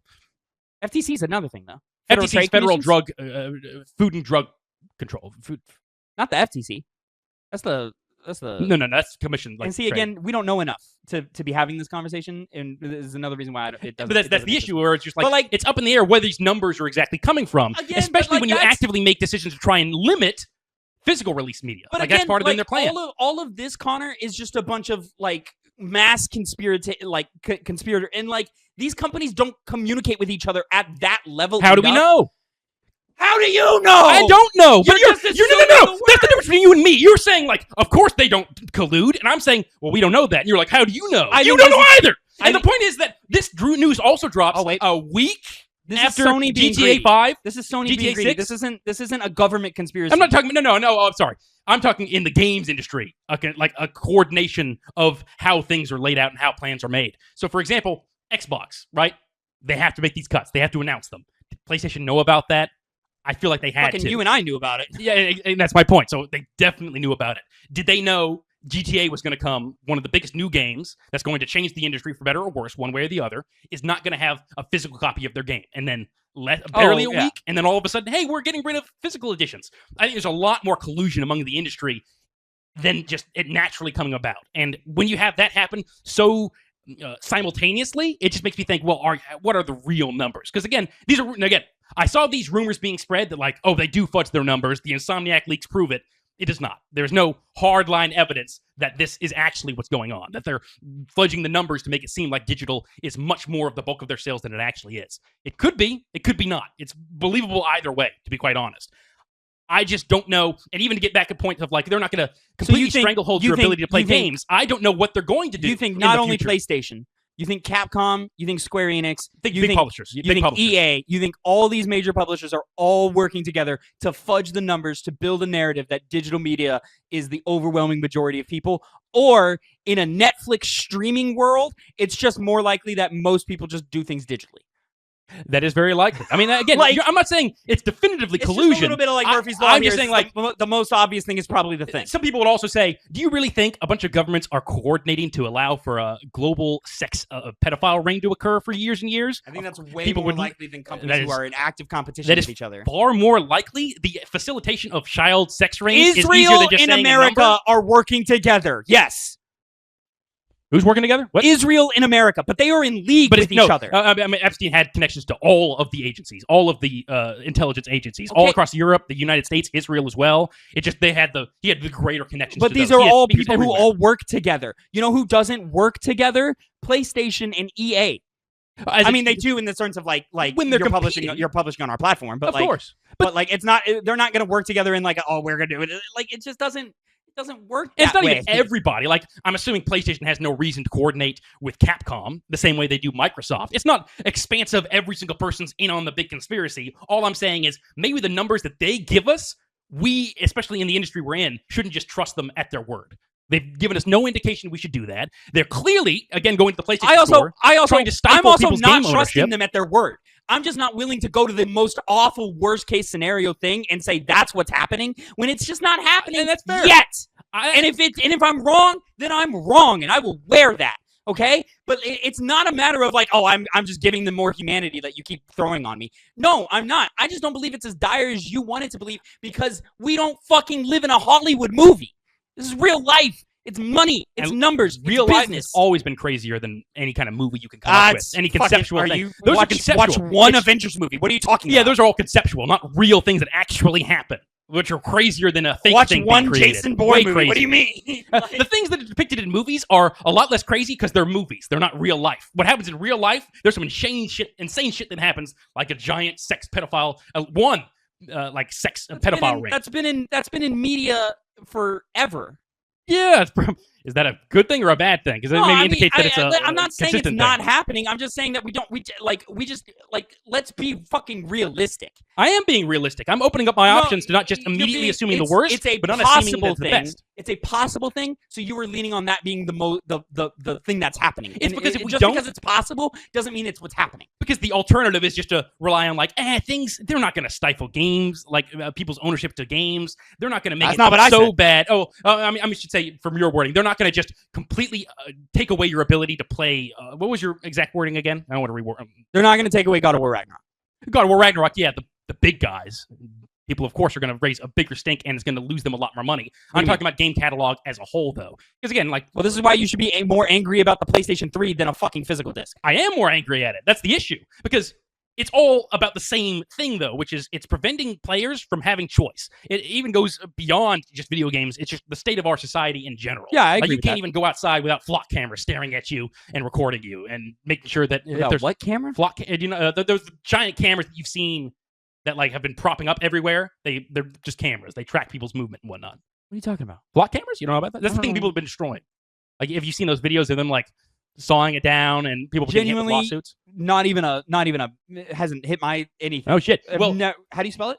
FLOCK. It's a company it's a surveillance company. It's a surveillance of the American people, of not just the American people, it's all the places they popped up. We got one at the Kroger that's nearby here. I feel like I've been looking at these my entire life. Yeah, I mean, they may have been around for longer than I think, but it's definitely the amount of them has just been. I haven't tenfold. seen this specific model that I'm seeing that looks like a fucking. It looks like a screen, like a flat screen. It looks like a machine out of Portal or something. Can you show me? Because I know it's what you're looking at. Like these guys. Yeah, those ones, and there's some different varieties as well. Some the one I was saying nearby our the Kroger that's closest to us is it's got cameras all around the side of it. But to get back on track, it's just I understand I'm fear-mongering right now. I get that. It's just I think that's a much more safe thing to do than give them the benefit of the doubt that they're going to think in terms of still allowing people to play as many games as they are able to play, and rather than just limiting as much as they're able to play, and as much as they're able to own. Because people have brought up in a protest of people saying that this is a really big deal, that Steam is also a digital storefront game, and technically they can take your games away, but that's a platform that allows for you to just rip the files that you got through Steam and run them without that platform on your computer. You're still able to, even if you have to go through some hoops, own the games you buy on a PC. On a PlayStation, you have no chance of that whatsoever unless you're a technical genius, and you know how shit works beyond my understanding. Point is that I'm taking in what you just said. I'm not leaving. No, you're right. Because I have a bigger issue with the fact that we're not going to be able to play games. I've been thinking in the mindset of, okay, well, I'm going to have to shell out a bunch of money for Tavin's PS3 so we can have some way to play some of these games that are they going to get ported to a PS5? I don't trust them to. I don't think they care enough to. It's not going to make them really all that much money to put. I'm not gonna in a panic go buy a bunch of games on my PlayStation 3. Oh, I know. I mean, I get there's a couple of titles that hit my head that I went, I would like to have that, and it's only available on the most modern version of it is on the PS3 or whatever. But I mean, if this is the route they want, and this is what, like, my big problem is the shutdown of the PlayStation 3 and the Vita store, because there are titles on there that are only available because they only came out on digital and they never made their way to PC. Emulation of Pain, named a couple, Tokyo Jungle Rain. I saw another game called Pain or whatever. Like, there's a huge swath of smaller indie games or digital only games or expansions, content, DLC. Like, you'll never be able to play Infamous Festival of Blood unless you already bought and owned it, and have it installed. Well, granted, you can always install. Like, they're keeping it alive for now, that you can always download the titles that you've bought, and so they're not taking those titles away. Which I think that would have been a step too far, and it would have like caused a bunch of ire in me. I've been like, the fuck do you mean I can't get the Ratchet and Clank collection again? And so forth. My biggest deal is that if you're going to do this, you just need to, from a games preservation standpoint, you just need to be able to bring that forward and bring it up to a point to where we can still access it. I'm more than willing to buy the game. It's not about buying the game. To me, it's just about, I just need a way to do it. And if you restrict me and say, no, you just can't do it anymore, well, then you leave me no choice. There's also some misinformation on this next part. I didn't in the sense of that, then in my perspective, pirating is more than okay. Yeah. I mean, at that point, it becomes a necessity. There was a thing that was going around that made it seem like it was a new change, but it's actually been in place since 2017. Even so, the problem is still remains. You're talking the account deletion? Yeah, the cancellation thing. 3 years go by, you always been a thing. Put in prison. You're fucked. Put prison? Yeah, you go to prison. You can't log into your PS3 or your PlayStation for 3 years. It gets deleted. You're just saying, okay, not actually like, okay, not, I thought you were saying like actual legalese, like consequences. No. I was like, what are you fucking talking about? It's because people were like theorizing about scenarios in which you wouldn't be able to log into a PlayStation for an amount of time and then get your games deleted. Now, realistically, that's not going to be a problem for most people. But again, it's the larger problem of a game company can literally just close your account and void every single purchase you've ever made through them. That's part more of the bigger reason why I see beyond of they're going to stranglehold gamers and consumers in general, and there's going to be no out from it because things had progressed too far, and we're not going to have physical media to fall back on. It's just going to be them controlling every single aspect of gaming unless you start pirating more. Control what aspect? Of whether you can own your games or not. Like, if they can rescind it after 3 years pass, what if they have some other reason, whether it's because the laws change or they find a loophole that says, well, we can just cancel out every single game you've ever made? What if you infringe upon some copyright issue and they say, well, that means we could shut down your account and now you lose all these games you played? Just answer me this one question. Yeah. Why would they do that? Why? Because companies are evil. That's the issue. And that's why I'm operating off of. And that's why I guess I targeted your humanity thing, because you approach this from a reasonable perspective. I'm not saying you're not. From a perspective it's not even about the humans. I'm from their perspective, which is money. No, that's the thing. From money. But if you make people have only one avenue, which is you and your own store, to buy games, and then furthermore control the entire market, they can then do more with it beyond the horizon. Our minds are limited in scope, both you and me. We cannot think of every single avenue, like every single thing that happened. That's my point. I don't know. In the same way, this is why I don't buy into the fear mongering. I'm sorry to cut you off again. It's been happening back and forth. It's a podcast. It's open for a thing. This is my thing with the fear mongering of it, is that just keep asking the why. And you just realize it just gets to the point of, I don't know, or some reasoning that doesn't really make sense. But you're also not being able to see all of the different outcomes that something something can end up with. Like, so what? That's the point. I don't know. Neither do what are we being afraid of? What's that? What are you being afraid of? Of the companies are evil and will constantly try to screw over regular people for whatever their means happen to be at that time. To rely on them only on the money side of things, and just that is the PlayStation CEO is not a cartoon villain twirling his mustache looking, how can I make it worse for gamers today? You know what he is? He's a fucking selfish dickhead who's looking at us as sheep and going, how can I squeeze more money out of them? Yeah. That's all it is. If they give you a sizable reason to jump ship, you will jump ship. What if that's what the entire games industry becomes, though, where nobody owns anything, everything could be taken away at a moment's notice? At what point do they have an incentive to abide by that reason? Why would they ever take it away? Why would they take it away? I don't know. So you're operating in fear of nothing. Of you realize the unknown. That's nothing. Yeah. You're fearing a hidden boogeyman in your closet that doesn't exist. Bad, wrong decisions to do on an objective basis. Yes. So why should you assume anything other than that's what they are? Like, I get what you're making reasonable points, because I don't know why. Because I don't want to operate outside of the world of realism. Like, it's just not realistic that the company that wants your money is going to do something that would make you not want to give them money. Like, but if that happens, then they could just take a step back and go to a point they were before, and the same problem exists, which is that you really don't have control over your games. I am with you on the stranglehold of price. I'm with you of like, oh, well, now we don't have to worry about Walmart. We can charge whatever we want. I'm with you on that. It's the removing titles from my library whenever they want.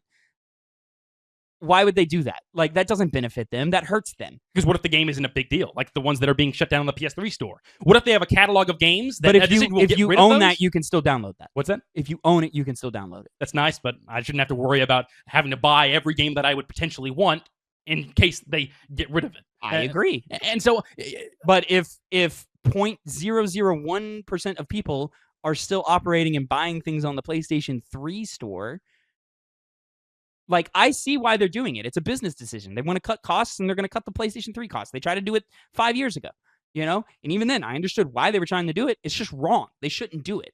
And people didn't like it then. They don't like it now. They don't like it now, but they're covering it up with this physical disc thing. And for whatever reason, people are reacting more to that than they are to that store being shut down. And these thousands of people losing their jobs. Store being? Oh, I see. I guess it's just the point of, again, going back to it, that they're seemingly trying to hide behind the Xbox story.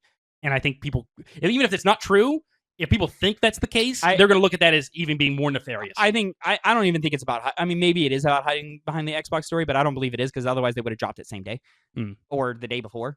And instead they dropped it, almost a week before.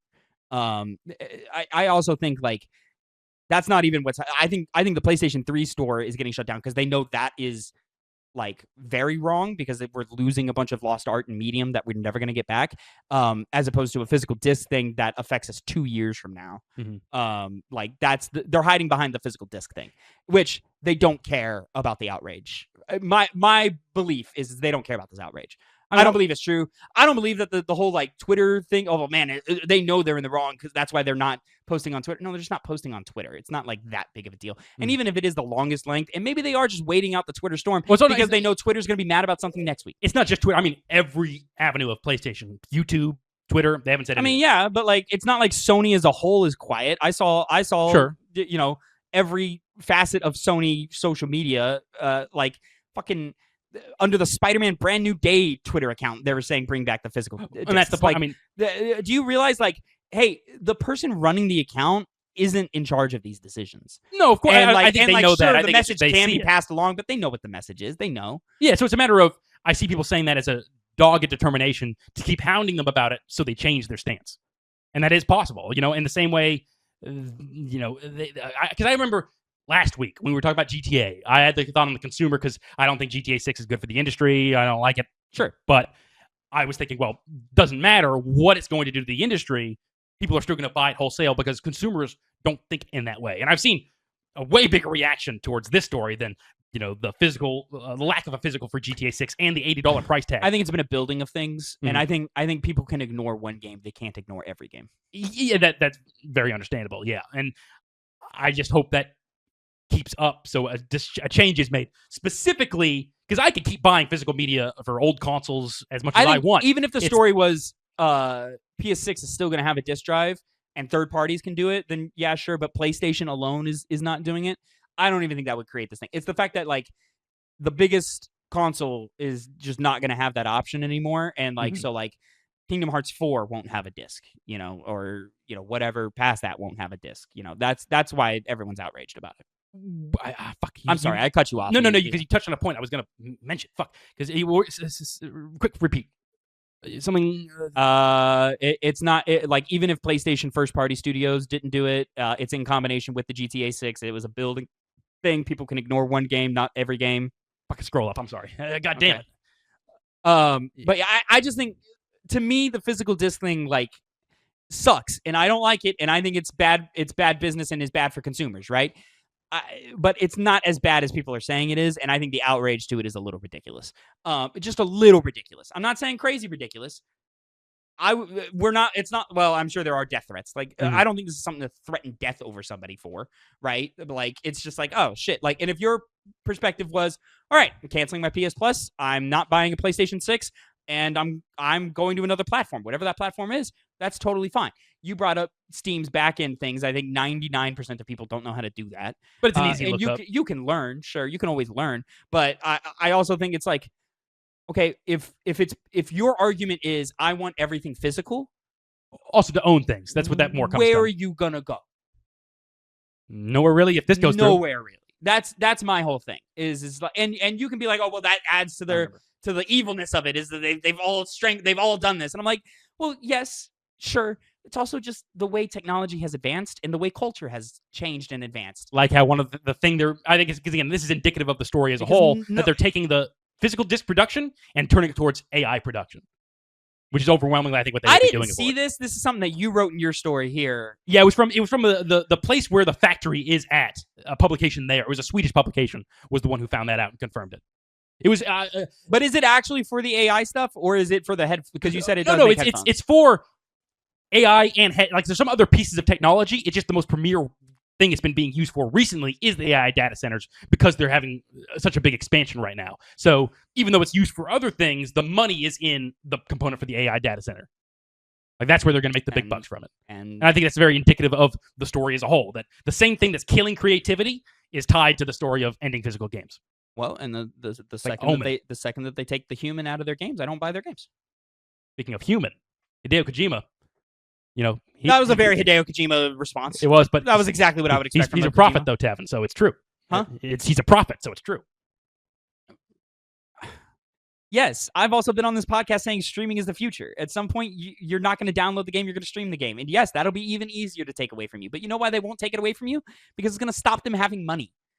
Like, that's my whole thing. Until all of these companies form into one. All that fear-mongering is a waste of time. Tavin, the games industry is already a monopoly. It doesn't need to do that. It's not a monopoly. It's definitely a monopoly. There's a few people that control a large branch. There's some things that need to be broken up. There is, but it's not a monopoly. But I think it's still would classify as one. Microsoft is a different component, or is a different company than Sony. Sony is a different company than Electronic Arts. Monopolies don't necessarily Square Enix. Monopolies don't necessarily need to be one company owning like that much, like everything. It can be split between like three. The production of RAM is a monopoly. Yeah, it's three. We have a bunch of publishers. But now there is a lot of consolidation that's happening right now, and which are the big players too. Which is why I think, the even though we recorded an hour saying otherwise, I do think the layoffs are good for Xbox, for us as well, because even though we're going to lose art over it, it breaks up Xbox as a publisher. Mm-hmm. Now you don't have the indie. The indies can exist on their own outside of the general publisher thing, because Xbox isn't going around buying everyone. Which I think that's the other avenue why people aren't as angry about this, is because there's more bright sides to look at. There's not really any. There is of the not PlayStation more stories. Bright sides. There's just bright sides. Oh well, that's true. Yeah, that's something though. But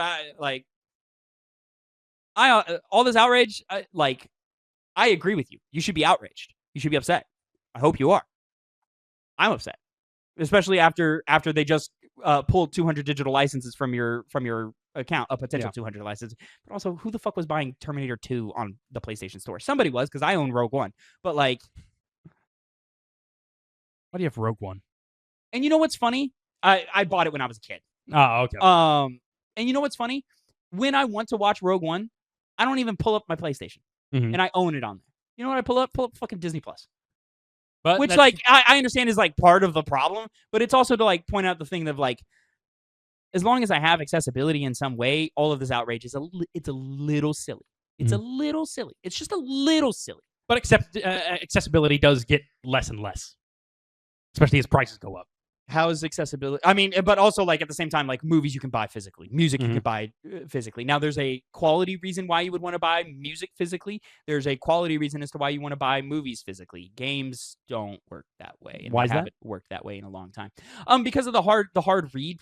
Music specific. Do I have to explain music to you? No. The difference between a vinyl, movies, yeah. a vinyl and a CD and a streaming. Those are all different quality and provide different textures to the sound. A movie, obviously, if you're streaming, you're just going to get lower resolution based off of your internet. Now, if your internet's great, that's great. And, there is ways to make it to where it still looks fucking as pristine as possible, but there's going to be nothing more pristine than plugging your Blu-ray disc into a Blu-ray player, which is attached to an HDMI. That's just, you're just good, and putting it in a really good monitor. That is the best way to have the highest quality thing. Whereas, I'm watching X-Men 97 right now. If there was a way for me to download X-Men 97, that would play a lot better. Mhm. You know, as opposed to streaming it through Disney Plus and so forth, and things like that. Games aren't that way though. At least not right now when they're not really. If you stream a game, then yes, it is that way. Mhm. But like, your physical copies of games have just been a physical key to just download the game anyway for years now. Well, that's the other avenue. With For this, like is a that decade, it's been that way. a big way to play a lot of PlayStation 1 games on the PS4 is to require to get a whole other tier of subscription, and then you still stream it. You aren't able to actually. You can still play buy it. those. Oh well, some of and PlayStation 3 games. If those are not so much PS1, those are more PS3 stuff. Okay, yeah. And that's because of the dual processor, because the PS3 fucking sucks. To shorthand that. You love it. But like a lot of PlayStation 1 and PlayStation 2 games have made the jump either to PC or to modern consoles in some ways. Not all of them, of course, because there's fucking hundreds. But like, I'm playing Sly 2 right now. It's a PS2 emulation that I bought from PlayStation Sony themselves. You know, like, you know what I mean? Yeah, but they did give it to you. Huh? They did let you play it in the sense of offering it on their console. If it's a game they just don't care about, like a Sly game, you know, they're not going to make the effort to make it playable on modern console. A thing that they don't care about, like a Sly game, but it's on their No. Some other game, like the ones we were talking about with the PS3. Oh yeah, like they're not going to make an effort to put Parasite Eve on there. Mm. They're not going to make an effort to put the original Demon Souls on there, and I think that's wrong, and they should do that. Again, to my case is preservation. That's always been my perspective, and it's why I'm more angry about the PS3 and the Vita store than I am about these fucking physical discs. Because guess what? 90% of people weren't going to buy those games physically anyway. It's only getting worse. Like, this has been the trend forever. Now, I think the hard cut that they're doing here is shocking. It's definitely a rug pull. I was expecting physical discs to be around for next generation. Doesn't seem like they will. And we're hearing all these rumors now. And again, don't take the rumors seriously, but we're hearing rumors of this is a problem for Xbox, and they're trying to figure out how to do it because they want to like create some way where your physical game can give you a digital licensing key so that you can then download the game and then just have a permanent digital copy of the game or whatever. Permanent digital copy of the game. But who knows if that's actually what's going on there? Who knows what anybody's going to do, right? Like, until they officially announce something, this is what they're going to do. But I mean, like, this should not be a big... I mean, like, the winding down of the physical disc should not be like a clutching pearls shocking moment for the culture like it has been. Like, it's shocking that they just cold turkeyed it, or that they are cold turkeying it, even though they're giving a two-year runway. To a year and a half, if you want to be specific, runway to it. But like, the PlayStation 5 Pro doesn't have a disc drive.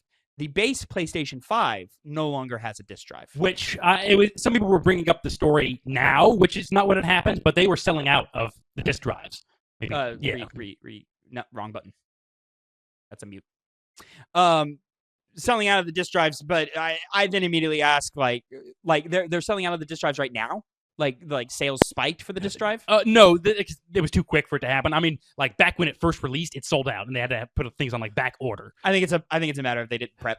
But I think we'll see how things go from here. I hope I don't think I finished the point, which is that I don't think consumers are going to do anything when it comes to GTA. I hope they do something and continue to do something. I think people are. I just don't think it'll matter. It might not matter. No, that's what I'm hoping it does. I mean, I see a lot of people like canceling their PS Plus and doing that. I also like to push back against the anti-consumers. The people who are like, why are you canceling your PlayStation Plus? I haven't bought a game physically in 10 years. Hey, fuck you. Some people want to, or some people see the bigger implications of these things. Like, it's not just what are you doing and how have you been doing it for the last 10 years? It's bigger. See the bigger picture. Everybody's got their own way of playing games and their preferences. Again, if somebody's upset about this and they don't want to buy games on PlayStation anymore, that's fine. I think if your thing is physical media, where are you going to go? You can't go anywhere. And that's the other bit why people I think are fear-mongering about this. I saw a wave and then a counter wave of like, fine, I'm going to PC. And then a counter wave of going, PC's all digital too, dumbass. Like, okay, be mad about this. I'm upset about it for sure. Where are you gonna go? That's the point. That's what their issue is, which is that, again, this is kind of what began the conversation. I think it's understandable why people are more upset at this story than something that's going to go by and then everyone will forget it. We need to be able to create online stores that just provide everything. Yeah. And I think now that consoles are just PCs now, I think we're past the point to where we should already have that, and there should be work made to preserve older titles and bring them forward and so forth, like we did with film reels when everything was on film and we brought everything and we digitized the shit.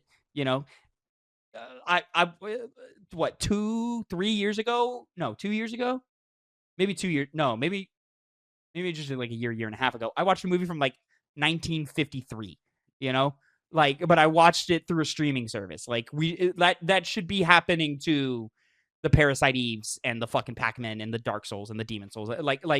There should be accessibility to all of these things. And I believe that there should be accessibility on multiple marketplaces for these things for the consumer's benefit. But guys, physical media is dying. It's going to go away. And everyone needs to become okay with that, with the caveat that we make them do the due diligence and bring all of that old stuff forward. Which technologically, I just see that as not really happening because that's one of the benefits of PCs. You're much more easy. You have an easier time of putting games onto that platform. I mean, the amount of times somebody talks about emulators and how you're able to play fucking Lord of the Rings Return of the King from the PS2 with very little problems on so you the can main bring that technology forward. But that's on the PC. Now we're talking about the console side of things and them doing that. Which are they I just said to? Consoles are what? Consoles are digital? They're PCs. PCs? They're not really. We're not in the realm of the PlayStation 3 anymore. Where we're way more closer to that than PCs by a long degree. Like you have a lot less customizability. What are you talking about? The PlayStation, what are you talking about? 5 is just a regular. The PC is a fully customizable, editable. You can even choose the operating system it chooses. It goes off of. That's not how. That's not how the creation of the games work. Though. What do you mean by that? Like, yes, it's all like internal and like it's like the PS5 branded whatever components and parts, but the way that the software works and how the software is created is much more alike than it is different. Just because you can't pull your PlayStation 5 apart and put new and upgraded components in it does not mean it's the way it runs, the way it operates, the way it plays games is PC. It's been that way. It's been that way for 13 years. That's true, but it's like not even half as effective in what you can do on a PC. Comparatively, like it's still the customizability of what you are able to do on a PC, not just in terms of the programs you can run, but the way you can edit how the operating system functions. Sure, but now how we're you having can play games itself. Now we're having a different conversation, and I've always felt that perspective is hyperbolic because 90% of the time it doesn't matter. Like you're still just playing video games. The video games are the video games. That's why PC gaming has not grabbed me, is because I sit there and I play it and I go, okay, cool, I can do mods, but like mods are also coming to console all the time now. It's also just like availability of games is leagues better on the PC than it is on any console. Just because I can go to a pirating site? Yeah, you can emulate things as well. There's no emulation system. It's entirely reliant on, is PlayStation going to bring this game or am I just not going to be able to play it? Sure. The PC is not like that. That's why it's way more different, because you can take hold of things on your own initiative. Yes, and that's play cool. games. That's cool for guys like you and me. Yeah, that doesn't mean jack shit to Joe Blow. Neither. And I wish PC gamers would understand. I mean, that there's game preservation. The overwhelming majority of people are not like you and I. But you can say that about game preservation. You wouldn't say that to put it down, the process of game preservation down. Yes, but that's the difference between I just want to be able to, the player just wants to be able to play whatever I want, which I do want, but like it's less of a selfish thing and more of like I want the art to survive, like how it does with movies. I'm pretty sure the government had, that we got the government involved to preserve movies.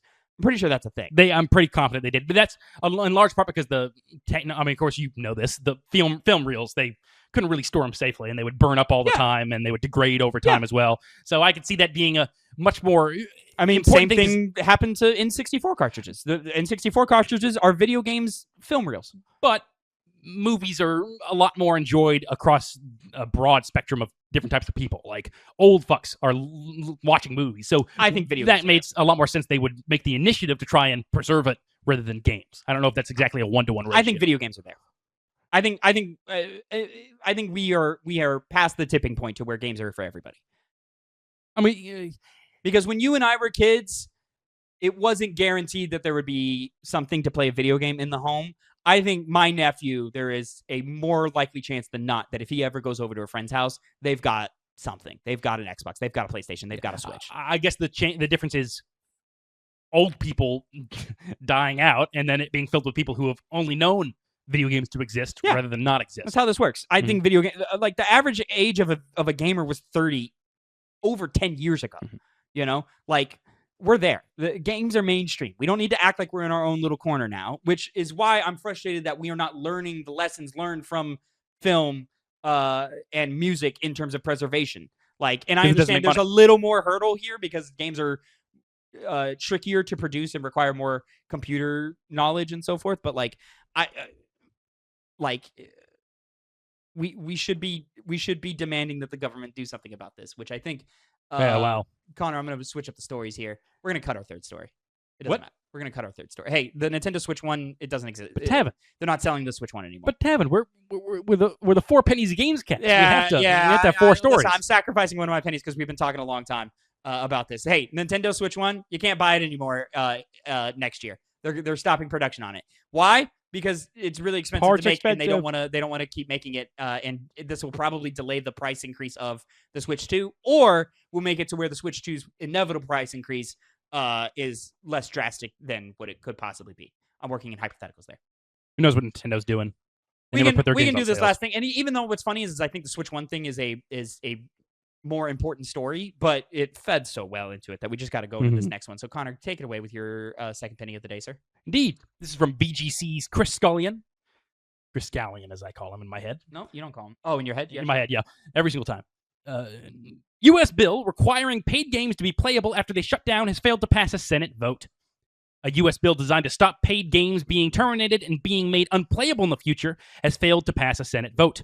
The Protect Our Games Act, which was proposed by California Assemblyman Chris Ward, was put to a vote at the California State Assembly last month, where it won with a vote of 43-16. The next step was to pass the bill to the state Senate, where it was debated and voted on again. Had this vote passed, a final version of the bill would then have been created with House and Senate members before being submitted for final approval. However, as noted on the Reddit page of Stop Killing Games, a consumer movement seeking to preserve video games after they've been taken offline to prevent them becoming unplayable, as was the case with The Crew, the bill lost the vote at the state Senate after 4 Democrats voted yes, 3 Republicans voted no, surprise, and the rest abstained. Quote, those abstentions. I'm blanking on the abstentions. Quote, those abstentions matter, a campaign volunteer wrote on Reddit. In a committee vote, an abstention is not neutral. It has the same practical effect as a no, because a bill only advances if it gets a majority of yes votes. Not enough yeses means the bill stops here for this session. That is the loss, end quote. So it's not that they lost the vote, it's that not enough senators cared to vote. I wonder why. It's almost like they weren't being lobbied to vote for it. Huh. That could have been the case. Our people work for the benefit of the United States people, not for lobbyist groups. I don't know if it goes that deep. I think people just didn't care. I mean, that's true, but why did they not care? Probably because they're old as fuck, to your point, and they should probably die out and let the next generation that's take charge. It's not even an old people thing. Well, let me continue with this. The volunteer also claimed that the campaign had attempted to pass the bill without any funding or lobbying, stating, quote, this was our first attempt in our first year in the United States with a U.S. budget of $0. Oh, no your point is that they couldn't profit off of it, so they didn't care. Yeah. I thought you were saying that someone was paying them to not care. No. Oh, Yeah. Okay, it was just like, okay. they don't get paid, so they don't do anything. Oh, okay. Yeah. That's super valid. No, I'm with you on that. Unfortunately, that is just the way our corrupt system works right now. Gotcha. I was like, why would somebody pay to kill this bill? That doesn't make any fucking sense. Well, now let's ask the question: Who? I don't know. What? Who would pay for that? Ubisoft, Embracer Group. It'd be one of them. Maybe Ubisoft. Really? The Crew was about? It was from them. Wait, you're making us the example? Fuck you. They also accused the Entertainment Software Association, ESA, of lobbying senators. Here we go. With, quote, claims that ranged from misleading to flatly false, including a claim that running a private server similar to those run for games like Minecraft would be illegal. Oh, wait, there's an update. The ESA has provided VGC with a statement addressing the above claim. Private servers infringe on the intellectual property, IP, rights of game publishers. Go fuck yourself. Publishers reserve the right to exercise their rights against them. The provision of CAAB 1921 that proposed these servers as a legitimate alternative to keep games running raises concerns about a publisher's ability to enforce their IP rights. In addition, private servers operate with no oversight from the publisher and do not uphold the same trust and safety standards. This could create an unsafe environment for players and be counter to the industry's commitment to fostering safe and fun gameplay for all players. Connor, baby, correct me if I'm wrong. To run a private server, you still have to buy the game, right? Yeah. Then extra go fuck yourself. Like The thing is, like you are not held accountable for anything that happens in a private server. Like because that was not a server that you held. So like, the actions of the players aren't on you. So like exactly. Now you're just overstepping to control for no reason. And which like a lot of games, like, is that a common thing anymore? Like I understand that like some, like you can find examples, sure, but like don't most games that launch on PC are like, all right, yeah, cool, you can have private servers now? Yeah, they don't. There's no issue there. Maybe they are having a point that they did get lobbying against it. If the because why would they come out and say anything? Like, that's dumb as fuck. Yeah, I know, it really is. Now, realistically, I do believe they just were absenting just because they didn't care, because they could still vote no if there was actual lobbying going on. I don't think they don't want to spend the money to that it would cost to preserve the games is the big thing about it, you know. But like again, like the government should do this, and if tax dollars went to the right places, then the government would do this. But instead we got to fund wars that make no sense and make everybody's lives harder. Now, this is not done with necessarily. No, they'll do it again. Yeah, or they could choose. Well, I guess if they didn't do it without any funding this time around, maybe they think the next solution is to do funding. Will it pass then? Maybe if people get enough eyes on it, just because it might be seen as anti-consumerism from the voters' perspective, and that might hurt them in the Senate and the Congress for their elections. But I'm kind of stretching with that one. I just don't see it having that much of an influence on how they decide. Yeah, I think they're going about it in the wrong way. And this is probably similar to my take when we first started hearing about this Stop Killing Games bill, which again I said was like a great idea, but not likely to happen. Is you're putting too much upfront cost on these companies and corporations that will then lobby against you, or you're putting the cost on the government, which the government doesn't want to fucking do, right? Because why would the government ever give you money? Because the government is a company. Again, I like the angle of like doing it for multiplayer and online games so that we can continue playing them, because that is a problem. That's a severe problem that we're dealing with right now. But I think the incremental steps to see eventual success should be, hey, we need to create some kind of program to preserve older games that are on physical media, that are dying out and are becoming inaccessible to the point to where like it's just straight up impossible to get these things. Like, N64 cartridges have batteries in them. They will all die out eventually. It doesn't matter if you own the copy or not. Eventually, it's just going to stop working, right? And that goes on and on. PlayStation 1 discs are old, and the possibility of finding a new PlayStation 1 CD is unlikely, or undamaged one is becoming more and more rare by the day. Like, we need to do it on the smaller scale. Hey, let's do it with these games that it would be really cheap to get them over here because the technology's simple and the memory is small. Fucking Metal Gear Solid's like 500 kilobytes. Like, yeah, well, I think it's like 50 megabytes, but like a save file used to be like 10 kilobytes. Remember that? Remember when a save file was kilobytes? Remember kilobytes? I see him every now and then. I see it on my computer. I do too. Yeah, that's the only place. A JPEG, and it's usually like 1 million something. Oh, it's a lot of kilobytes. It breaks it down into KB. I'm like, I need more than that. They used to be like 500, and I was like, oh, look at that, this is really small. Anyways, I think the incremental steps and setting precedent and foundation to then expand to things. Now the problem is the time it would take to then get to the success that I'm talking about. We would lose hundreds of more digital games. The Sea of Thieves would be gone. The fucking the Destinies would be gone. The For Honors, the For Honors would be gone. Yes, it's true. You're very well. For Honor has a single player mode, so you're fine. I don't want the single player. I want the online. Maybe you should just play the single player mode. Connor, get yourself a platinum trophy. Maybe I should. Maybe you should. I love platinum games. You love them. Platinuming games. Again, I mean, we're back here again. And again, I'm saying I like the idea behind this. I just don't think the way they're going about it is realistic. Maybe they'll change it up and do it in a way you do like it, or that is more viable. Realistic from a pessimist perspective. What? Like, I think it's realistic to get these bills passed. I just think it's going to be a long, hard thing. The pessimist in me is going, you're never going to get this shit done with the way that you're handling it right now. I imagine they might have been thinking in terms of, like, let's try to put the least amount of effort into doing this the first time around and then give it a more college try this next time. What are you saying? Like, because they didn't do any lobbying. There wasn't really any, like, they just advertisement. Took it you had to be very online to know about it. I mean, to be fair, a lot of people know about it. People are in our comment sections talking about this every couple of months. Online, though. Sure. Yeah. When you start having to get the government involved, you kind of got to go beyond just the communities that already care about these things. You got to leave your house. Yeah. You got to leave your house. It was a happy day. No, it wasn't. And we knew it wasn't going to be when we walked into it, but here we are, you know? Yeah, listen, they're taking. And they just keep taking and then charging us more. Nah, that's okay. I love giving money. Am I being clear enough that I don't like this? No, yeah, you're very clear about it. Okay. Like I don't want that to be misconstrued. I don't like this. But I just want to apply reasoning and a little bit of like real world groundedness to the online arguments that some of them don't make a lot of sense. Well, here's a compromise, right? It's not really a compromise. I'll do a short on this, and I'll construct it in such a way where it makes it seem like you think the entire idea of having an issue with it is stupid. How's that sound? Oh, awesome! Oh, Yeah. great! Oh, you're gonna make me one of those guys. Oh, yeah. Okay, great. And then people watch the actual video and they're like, "He didn't say that at all." You're gonna what game did I do that really pissed people off? Was it? Oh, it was the FromSoft narrative joint. Yeah, I'm gonna do where that. I edited it and I cut it down in a way that Did made do it seem that. like I was saying that there was no stories and so forth. Even though, like, if you just took my words, You it's clickbaity not what I little was fucking saying, loser. but it was definitely, yeah, it was bad. But it worked. It did work. It got a lot of views. I think it got a lot of views on all the platforms. But now you have a couple people that are trying to kill you. Based on Damn. the death threats. Damn. You say that now. Have I gotten death? I have gotten death threats. Of course you have. Not that many. But of course you Not got that some. Big yet. I've gotten a handful. I've gotten a handful of them. Did you threaten to kill them back?